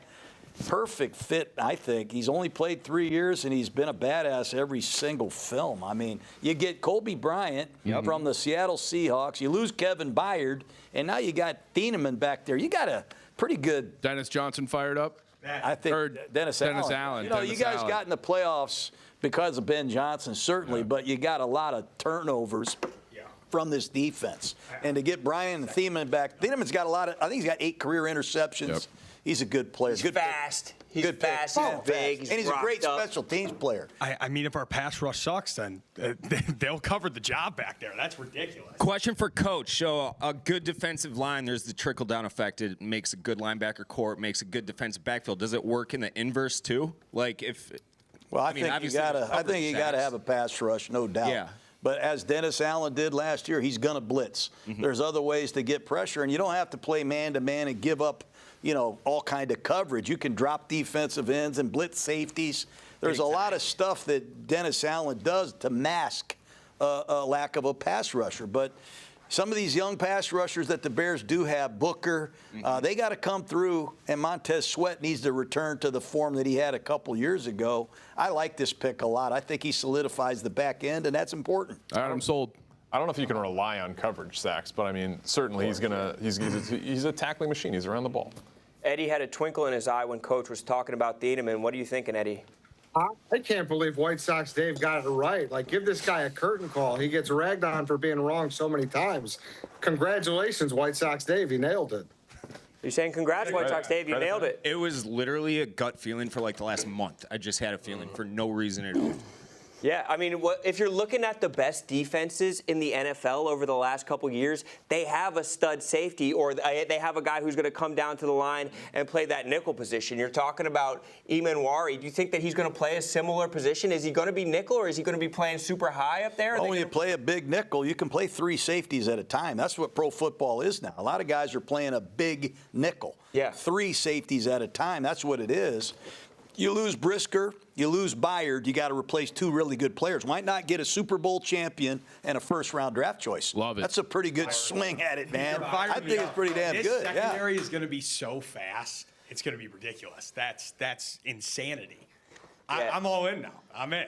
You're in. Look at that smile. Look at that. I'm happy. My brother. I'm all in. I'm in. Is beaming. Yeah, it's a new era for the Bears. And is there, it's got to be D-line in the second round then? It's got to be D-line right away after this, right? Both picks. Yeah. Both picks in the second round. I bet you they go with Stribling. The wideout from Ole Miss. Yeah. They need a DJ Moore replacement, too.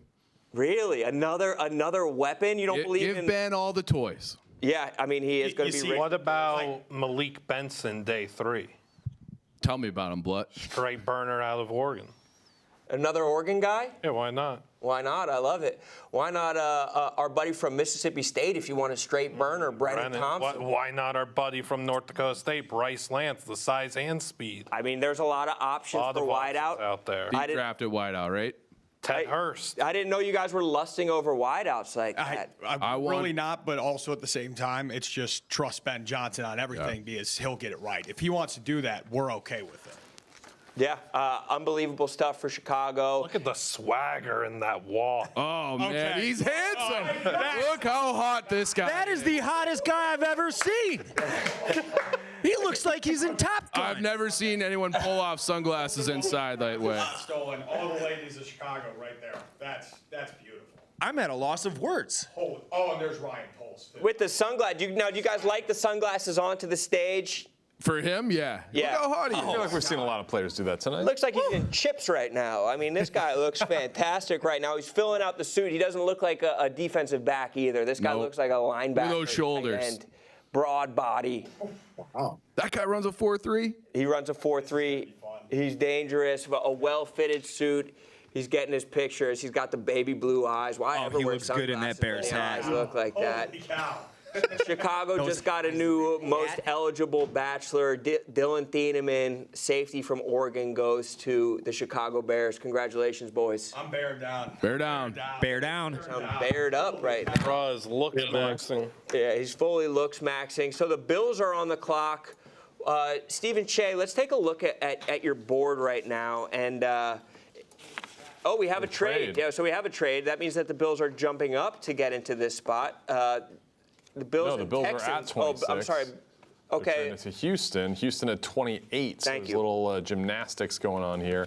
Bills moving down 2 spots. Texans moving up. So Houston is on the clock. Now your board was a little bit. It could be Lomu. Falling a lineman. Lomu is really the last of the second tier of tackles. So do we see him go here?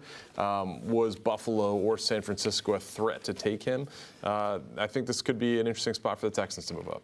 Yeah, I think that Buffalo, as good as they are, they do have a lot of needs. And is there a wide receiver pick for them that could work here too? Omar Cooper Jr. is still kind of a worthy wide receiver. They haven't been able to get it right at wide receiver in Buffalo. It seems like they're searching and We're searching. on Houston. I'm sorry, on Houston. Okay, on Houston. Go ahead, please. Lots of needs there, but I think offensive line, protecting C.J. Stroud. We saw C.J. Stroud melt down last year towards the end of the year. They need to keep him clean. I think offensive line is the logical way to go. I think if it were me, it would be a low-move pick. But, Coach, where do you see this going? I think it's tough. They took a tackle last year from Minnesota. Ursery. Yep. They lost a couple guys. Howard went to the Browns. Stroud looked really bad in the playoff game. Really bad. And they took 2 receivers last year, the Houston Texans did, both from Iowa State, I think in the 3rd round. I think it has to be a tackle. Perhaps Lomu is the answer. Oh, they went I like guard. Pregnon at guard from Oregon. They went Keelan Rutledge at guard out of Georgia Tech. This is a guy who is kind of a media darling. Seems like he's like one of those red star type of players. A guy who's a good leader, a good locker room guy, a smart guy. And they're rebuilding. I mean, they whiffed on some other offensive line picks. They traded away some other offensive linemen for some more picks, and it seems like they're going with a safe pick, not a sexy one. I'm interested in this one because he was a lower-rated player, like a 2nd or 3rd round grade on most people's boards. And not only does Houston select him with their 1st-round pick, but they trade up to get him. So they must have gotten tipped off or had a suspicion that this guy was going to get taken in the 26 or 27 spot. So interesting move by the Texans. He's a good run blocker. They run the ball a lot at Georgia Tech. You see Haynes King. He's like a running quarterback. But Rutledge, he fits the need that they have. And sometimes you can't address all these needs of free agency. I'm shocked that they traded up to get this player, but he does certainly fit a need that they have. They took a guard, I think, 3 years ago in the top 15. Kenyon Green didn't really work out for them. But, you have to keep on taking cracks at it. If this is how you're going to build, if C.J. Stroud is 100% the guy, he is consistently making the playoffs. The defense is pretty much unstoppable. They have guys at every single level on the defense. This offense owes it to the defense to hold up their side of the bargain and be a threat. I like that question, though, about guards. And, looking at guards that have been picked high, we saw, Kenyon Green, Zion Johnson. There was a couple of years ago, or maybe longer than that, where we saw Chance Warmack, Jonathan Cooper go in the top 10. None of those guys specifically panned out. And we obviously have seen guys pan out, Davin Joseph, Brennan Scherf, et cetera. But that playing guard seems like the easiest transition from college to pro. Is that not the case? I think it's hard to find a guard like this Rutledge who plays in a three-point stance, Stephen. This guy's down in his stance. He pulls on power plays. He gets out on the perimeter on screens. A lot of these college linemen, it's reach block, down block, reach block, down block. Every block is the same.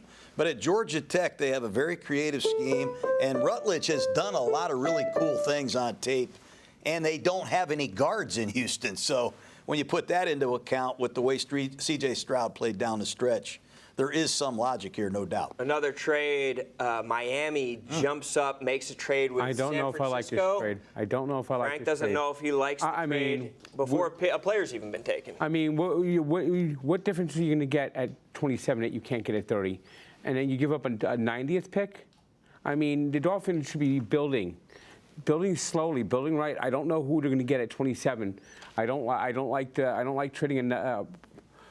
They need to build building blocks. So we only have seen one cornerback go. We've now seen 3 total defensive backs go. That's pretty light. This wasn't as good of a corner draft. Jermod McCoy from Tennessee, obviously coming off an injury, having some concerns. Is this a spot, Liam, where we see your guy Chris Johnson from San Diego State go? But there are a couple corner-needy teams coming up.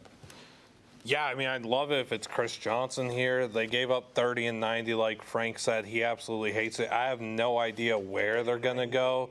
Maybe they pick up Keldrick Falk if they didn't think he did. I really don't know. I know Jacob Rodriguez was making a lot of noise to be around on the pick. We have the pick. That'd be dreadful. It's Chris Johnson. All right, heck yeah, Chris Johnson, my favorite, most underrated player in this class. Chris Johnson, a cornerback out of San Diego State, I believe. Sir. San Diego State cornerback. Well, the secondary was last year. I mean, they couldn't cover me.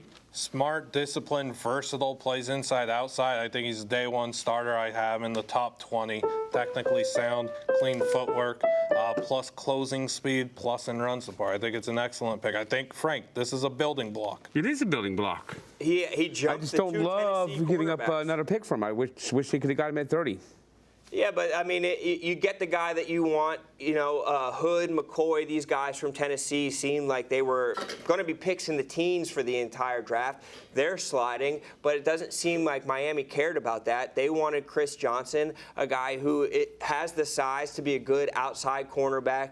And Frank, like you said, they need guys at every single position, don't they, Coach? Yeah, on defense at all 3 levels. But Johnson has no holes.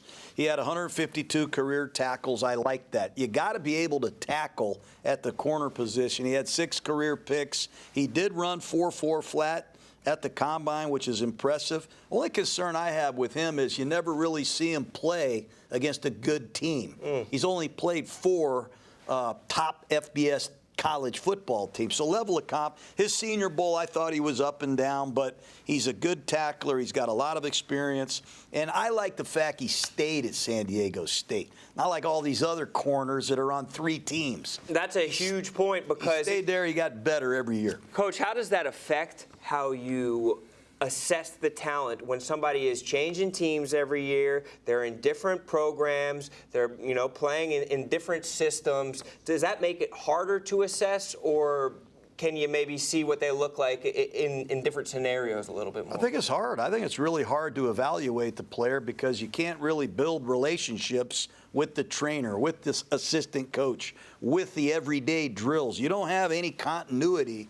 I think it's a challenge to evaluate a guy who's played at multiple colleges. But if you go to San Diego State and you ask everybody about Johnson, they'll tell you he has a professional mindset. He comes to work every day, and he's ascending every year in this system.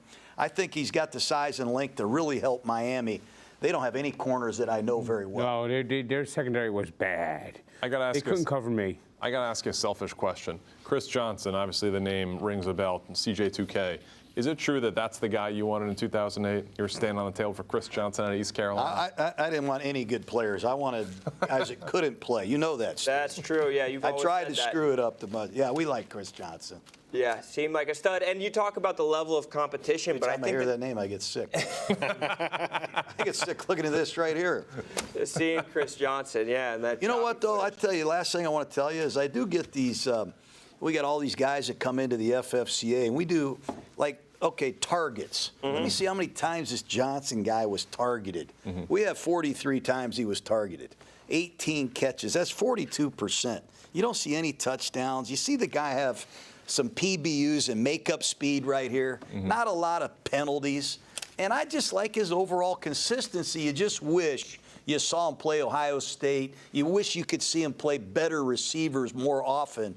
But look at that guy get up and compete. Yeah, I mean, that's him going up against JKS, who's going to be one of the premier quarterbacks in 2 years, who was a freshman at Cal. That San Diego State defense shut out Cal. So they did play Power 4 competition. And you know, White played against San Diego, or they played against Arizona State, too. They played 4 games against them, I saw. Yeah, that's it. Another trade, and maybe this will give a boost right here as the Patriots are now on the clock, but it's never too late to improve your credit. Experian Boost is completely free and can instantly raise your credit scores.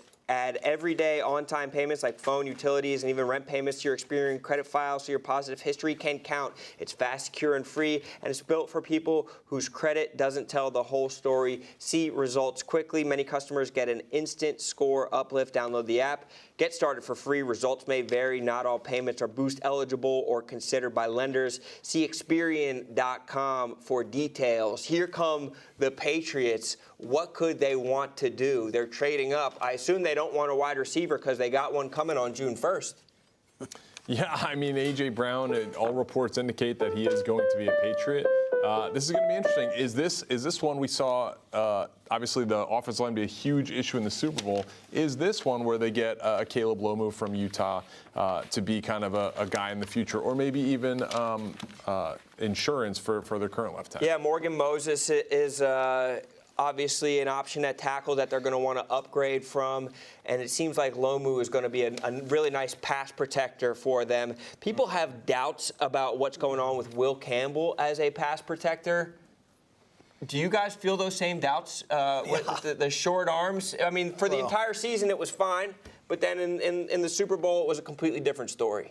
Throughout the whole playoffs, it was a completely different story. I mean, they got to take a look at that and be honest with themselves. They didn't draft Caleb Lomu for any other reason. This is the left tackle at Utah. The reason he played left tackle, I don't think he can play right, Steven. But Lomu, I think, gives the Patriots, you said it, Morgan Moses is getting up in the age, and Campbell has had some really tough snaps at left tackle, but this kid is very athletic. I mean, when you look at him move, he moves effortlessly. The guy can really recover when he gets in trouble. He does lack some power and mass, if you ask me, but he is a first-round talent. I like the guy. I just don't know if he can handle the power rush. I think he's got to get stronger. He's 6'6", 313. He ran a sub-5-second 40. That's the athleticism you want to see and the size you want to see from your starting tackle. But, yes, we would like to see him handle the power a bit better. Does it surprise you guys to see division rivals Buffalo and New England interlock here and make a draft day trade? I mean, we saw it with Dallas and Philadelphia. I think if you can get value, you're trying to get value. Yeah, I think that they really helped themselves out, and I think they're doing everything they can to make Drake May's life easy. We saw Drake May do some incredible things on the football field last year, and you know, if they want to give him an alpha receiver like A.J. Brown, they better be able to protect him. They better put him in a position to thrive, because if they're looking at him the way the rest of the league is looking at him, he's the kind of guy who could be a stud for 10, 15 years. And you want to set him up and make sure that his confidence is growing year after year. Build around the quarterback. I like that move a lot. We have the Kansas City Chiefs back on. We've had 9 offensive linemen selected between pick 10 and pick 28. Half of them offensive linemen. Incredible. A lot of beef. A lot of beef going around. A lot of heavy players. A lot of pain on Greg's face again. Are you okay, buddy? No. I don't. I'm still questioning our first pick. I don't really know why we went there. It looks like we just got a defensive tackle. Peter Woods, is that in? Yeah, Peter Woods is officially in, defensive tackle out of Clemson. Oh, why aren't we going edge? If we need to go fucking D-line, go edge. We need an edge rusher. We have Chris Jones on the interior. We have Karlaftis on an edge. We need to get an edge rusher. Zion Young was there. I know I'm a Missouri boy, but he is fucking good. We need an edge rusher, and this is what we do? Peter Woods is a super talented player. You look at guys like Peter Woods and the other guys that are on Clemson's defense, like T.J. Parker and Avian Terrell, and then you look at their offense and you see more draft picks, and you see Cade Klubnik, and you see their wide receiver, Antonio Williams, that's going to go high, and you wonder why weren't they a better team? But they have prospects everywhere. Peter Woods is a rocked-up player who's super athletic. His ceiling is very high. Will he be able to reach it? We don't know, but what better player to learn from than Chris Jones? Stone Cold Jones, yeah. Peter Woods also 8 carries last year, so it seems like all the big boys are getting their share. Scored 2 touchdowns, but Peter Woods, huge guy, just a shade under 6'3", 298 pounds. 2 sacks last year, 3 the year before, so he's getting penetration from the inside, but you'd like to see that at a higher rate. Hopefully, yeah, he can learn from Chris Jones. Yeah, we had Peter Woods at our office. He's training down in Tampa. He's a great kid, very smart, man. He can get on the board and draw the whole defense. I just wish he had more production this past year. He only had 10 solo tackles, 2 sacks, 3.5 tackles for loss. He's a little bit lighter than most guys, under 300 pounds. He does have shorter arms, too. I know you like that, Stephen Shea. But he ran 4.86. He benches 490 pounds. He's explosive. He's twitchy. Joe Cullen, the defensive line coach, knows this. When Chris Jones comes off the field to get a Gatorade, we don't have any inside rush. You know, they need another guy that can raise hell up inside. I think it's a good pick for them. They got a corner. They got a defensive tackle. It's a good night for the defense. Spags, the guys in Kansas City, got to be happy. What do you think a realistic timetable is for Patrick Mahomes to be playing again, Greg? Are you expecting that this season early on? What are you expecting? Well, one, Coach, I just want to say you're the only person that can make these 2 picks very optimistic, so thank you. 2, I think we should let him stay at least off the field week 1, week 2. Make sure he's 100%. We traded for Justin Fields for a reason. I feel like if we can get through week 1, week 2, we can go 1-1, even 1-2, and bring Mahomes back 100% healthy. That's a plan I'm willing to do. I would rather have a 100% healthy Mahomes than take a 5% chance of re-injuring any of his knees. So that's my thoughts. If Mahomes needs to take 4 weeks, that's good with me. Coach, Just make sure do you think he's they should be 100%. doing more to help out Patrick Mahomes right here? Because, you know, that's not what we're used to seeing from the Kansas City Chiefs this year. I was kind of surprised they didn't take a right tackle, honestly. You know, Juwan Taylor's really had problems. Josh Simmons had some problems last year. He left the team for over a month. Yeah. And when Mahomes got hurt, it was because they were playing their 4th-string tackle. But they do have no corners. I go back. They have no corners left on their roster. They almost had to go get the best corner in the draft. And I think Woods is a luxury pick for a defense that loves to rush the passer in the 4th quarter with a lead. Yeah, they're going to have to hang on to those leads. I can't believe you're saying you're like, I'd be okay with week 3. I didn't know if people were going to be like, maybe he just sits out the entire year. Maybe he comes back for the second half They have him coming back week 4. Week 4, week 6. I've heard, but the thing is, already saying he's ahead of schedule, and Mahomes is going to be back as soon as he can. Like, he's going to push it to the limits, which I don't know if that's a great thing. I'd rather have a great longevity career, and I think we're going to tell him that's what the number 1 priority is. But Mahomes is doing everything to be out there by week 1. He is 100% going to be back by, I'll even say week 8. Peter Woods, the pick for the Kansas City Chiefs. What a draft party. Unbelievable stuff, the draft party. Everybody in white except for Woods, who's in green. Maybe he didn't expect Kansas City, but you got the green Greg, the green in the background. All right, I'm a Peter Woods fan. It's kind of making sense. Greg's all the way in on Peter Woods. Thank you so much for being here.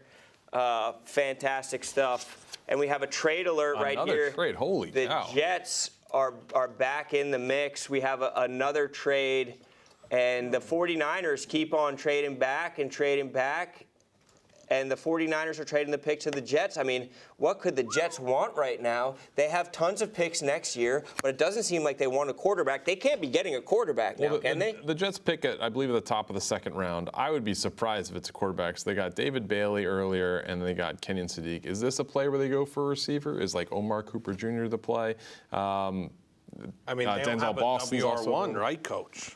What's that? They don't have a WR1. Boston's still there. Not on Omar the films Cooper's I still look there. at. I mean, they could go to Washington and get the big receiver. Well, they have three number one overall picks next year, or 3 first-round picks next year. They're about to take their 3rd first-round pick this year. They're completely retooling. If you're a Jets fan, are you guys excited about this? You flabbergasted? Yes. I can't believe you're still here.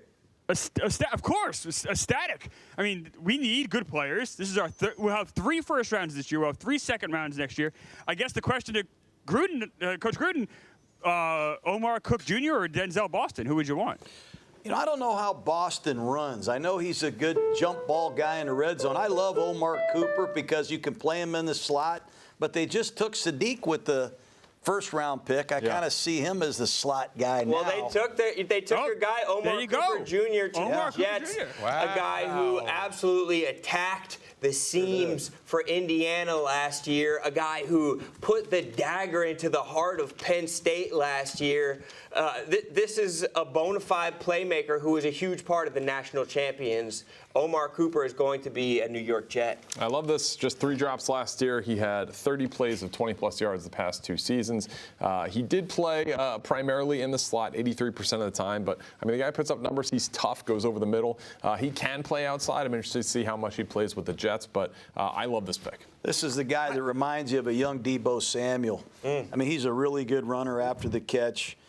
Almost 500 yards after the catch he had. He led Indiana in receiving yards, had the game-winning catch against Penn State. Ton of touchdowns. 83% of his catches come from the slot, but he has 1,800 career yards. He's got 22 touchdowns, was a great high school basketball player, ran 4.42. Hey, it's a good pick.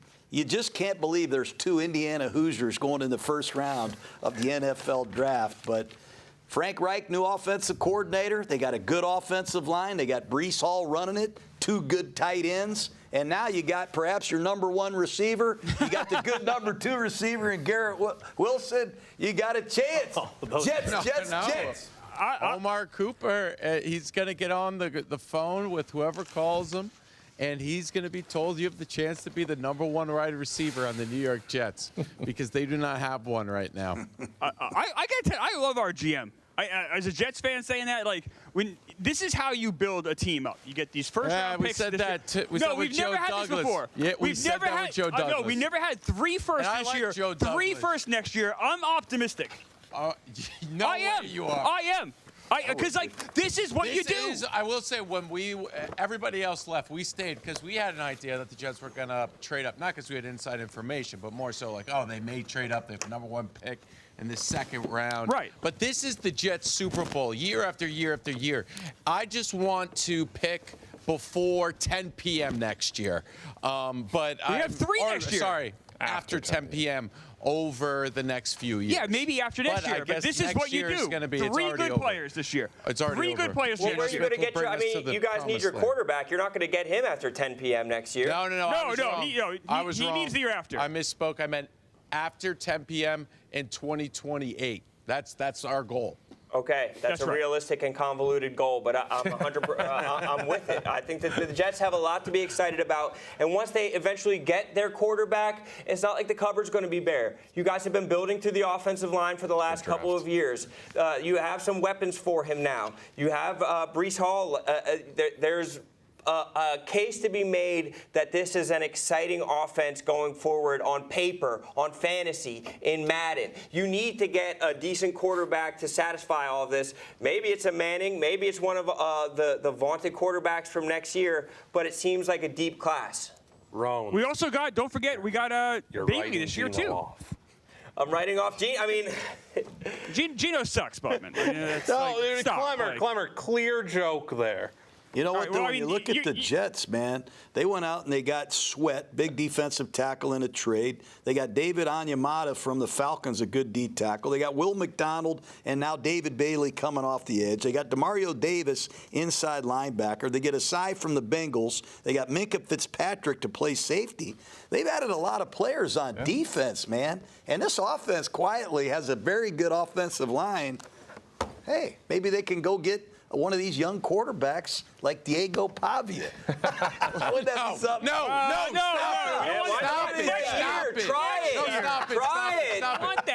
No. You did not say Diego Pavia. Do not put that curse on me. Don't be so close-minded. Well, congratulations to the Jets. We have another trade. The Tennessee Titans are on the clock right now at pick number 31. The Titans are back into the draft. And, that a lot of teams want to get that Every other first pick's round getting pick. traded. Everybody's getting traded. Third, right? That's our third trade down, Buffalo? Yeah. Yeah, Buffalo's been dancing around a lot. Is it about this fifth-year option? Is it specific players that they want to get? Is it a corner? Is it, Keldrick Falk? They have a lot of building that they need to do. They already got a stud wide receiver at the 4th overall pick, but are they going to be able to do something to continue to build out the roster at number 31 here? Yeah, I mean, they have a lot of holes. Edge rusher is certainly a place I look. They have their pick of the litter of kind of the second How about running back? They wanted a running back early. Your number 13 Did they get his guy, his teammate Jadarian Price, could be maybe a nice compliment to Pollard in the backfield over there. That could be an interesting move for them. They need a little bit more firepower in the backfield for sure. Pollard, maybe more of a complimentary guy, Coach? Yeah, I think so. I don't know if he's a first-round pick personally, but you said it. There's still some edge rushers I think the Titans could use. This is a team that needs to find players, man, and they clearly have somebody in their sights. Let's see what Roger Goodell has to say. Yeah, he sprinted up to the podium. Keldrick Falk. Keldrick Falk, another defensive end out of Auburn, a guy who is absolutely massive. Can he play? Can he play at the 5 tech? Can he play the 3 tech? Is he going to beef up? He didn't have a ton of production this last year, but the year before he had 7 sacks, only 2 sacks last year. Seems like you're buying the frame if you get Keldrick Falk here in the first round. I mean, he's 6'6", 274. He hasn't had a sack since September 20th. Okay. So, I mean, that's a lot of inconsistent production, not what you want to see for a first-round pick. But, Coach, does his upside outweigh that? Well, he plays at Auburn. Let's be honest, something's wrong at Auburn. This is the team leader at Auburn. Here's a guy, you talk about a great kid. He gave a lot of his money from the NIL to one of the walk-ons. This is a hell of a kid now. He plays, I hate to get too technical, but they play this kid in a 4-eye technique. He plays like on the inside shoulder of the tackle to stop the run, and it's a horrible place to rush the passer. I don't see anybody getting sacks from that alignment. And he does get knocked around sometimes. I've seen him get his ass knocked off. But when he's on, when he's playing hard, you see a big-time NFL prospect. This guy is an old-school NFL body. He could play a classic defensive end in a 3-4. He can play on the outside as an outside linebacker. I think there's a lot of versatility. But much like Auburn, this guy was a mystery. He didn't have hardly any production this past season, was a disappointment, but he's a great kid. I think the Tennessee Titans, with their new head coach, they want this guy. He looks like Eric Armstead, if you want to be honest. And their new head coach is accustomed to playing with guys just like him. And if you watch a couple of highlights of him, you will see him move bodies. Like, he has that in him where he can move a body around. And if you're 6'6", if you're that big, there are people who think that he has the frame to move inside. Do you think that's at all a possibility, Steven? I know you don't believe in it. I mean, just looking at him, he doesn't seem like he's that wide-bodied of a guy. Is he someone who can move inside on maybe 3rd down and rush from like a NASCAR package? I think that could be certainly an option. But to me, he is like a classic edge guy. I mean, he's got the dimensions of a Myles Garrett. Yeah, I mean, if he's an edge guy, he's a guy you want that's going to set that edge, that is going to be able to fight in the run game.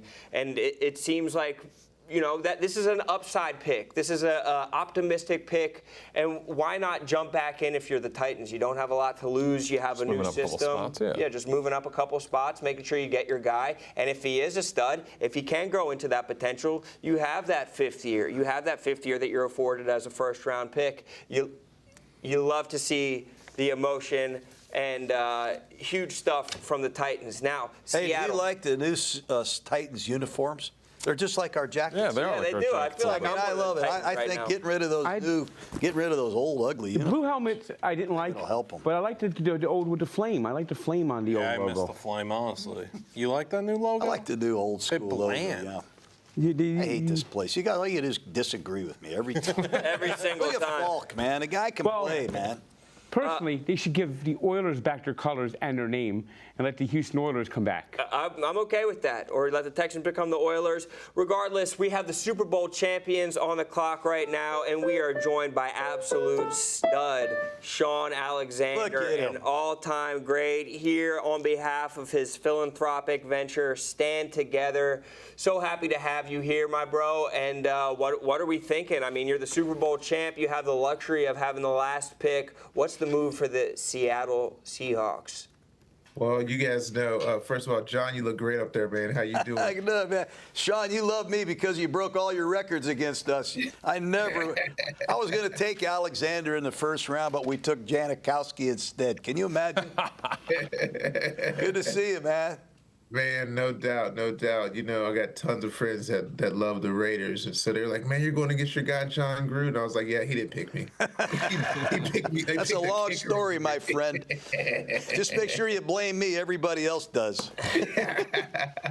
So you know what? The Seahawks, I think they could pick a running back, and so all my crew, all my guys over here. I got some of my high school players over here, my sons. They're like, "Dude, are we going to get the other running back from Notre Dame?" I was like, "Man, it looks like it," So I don't know. I think with K9 leaving, Schaub is still hurt. You go get the best running back and watch him go to work. Kenneth Walker, absolute stud in the Super Bowl, is in Kansas City now, but you're exactly right. It's going to be the other running back from Notre Dame, Jadarian Price. How much of an impact can he expect to make in Seattle in his first season? Well, you know what? Seattle, their best years have always been the same from 2000 when I got there to last year. Get a good defense, stop the run the ball. We're one of the few people that are just like, we don't care. What about all the passing, the zig and the zag? We don't care. Play great defense, run the football. We'll play in the fourth quarter, and we'll throw the ball to win the game. That's us, And so that's what it looks like. They pick Price. They got Jadarian Price. The offensive infrastructure is there for him to be successful right away. You have stud offensive linemen that you picked up in last year's draft, and now you're ready to rip with him. I mean, what better situation? He can almost share the load again, just like he did at Notre Dame, where he was super successful. Yeah, you know what? He runs hard. He's Love got all the glory. You know what I mean? And so he gets to come in and be that guy. And sometimes it just works out right like that. I got to play with Ricky Waters, and and that was a goat to me. And then all of a sudden he goes down, and I'm like, they don't know I've been practicing, and I'm ready. so he's going to be in a good spot. Price is going to do well with us. Coach, how do you like to fit? I do. The concern I have with Price is he's just not been used much. Right. And you're in the first round. He only has 280 career carries. This guy, Alexander, had 280 carries by midseason. The only other thing, Sean, and you know this, Price is a great return guy. He can take balls back on kickoffs, but he only has 15 career catches. So I'm sure the running back coach did a great workout, because I know Seattle likes to throw choice routes, and they like to throw the ball to these backs. But don't you think the receiving part of it is something that Price has to improve on? Yeah, I do. I didn't think about that, but I'm hoping that they studied that well. When I was at Alabama, we had 1 year Charlie Stubbs, Neil Callaway. were throwing the ball to me out of the backfield my junior year, and then senior year they deflated the ball. We just ran the ball every play, and so it just depends on what it is. I'm guessing that they know that he could catch the ball. I had Coach Holmgren, your brother here. You know what I mean? Yeah. He was like, "Hey, Sean, I might throw it to you 8 times, so you might only get 10 carries." I'm like, "I'm gonna try to change your mind." Yes, you did. But I caught the ball a lot those first 2 years, and I really loved it because it made people have to look and guard us differently. Sean, I got to ask you, I'm a big-time Madden player. You were on the cover of Madden 07. Are you sitting in front of a giant blown-up copy of the cover of Madden 07? That's sick. Yeah. I am. I loved Madden. I love EA Sports. We had a great relationship. Like I told you, I started a school, and they sent games to all of our kids, and it's just been a great relationship. I get the great honor of being the first guy to be on the cover of both the college football and Madden, and me, Larry Fitzgerald, and Barry Sanders. We are called the Trinity. We're the only 3 guys that have been on the cover of both college and pro, and so it's a lot of fun, getting there. If y'all kids need games, just let me know. I'll hook it up. Oh, yeah. Absolute legend. What do we think Jadarian Price's Madden rating is going to be? I'm thinking like 74. Oh no, 75? first round pick. 78. 78. Yeah, it's got to go up for being just a first rounder. You know what I mean? So I don't hate it. I just think sometimes it starts low. You get a couple reps in, and he jumps up those That's the charts. catch factor. His receiving skills might be low to start. Hey, put him in the training camp. Put him in the training camp. Boost those attributes. Notre Dame has had 4 first-round picks at running back. Jerome Bettis was one of them.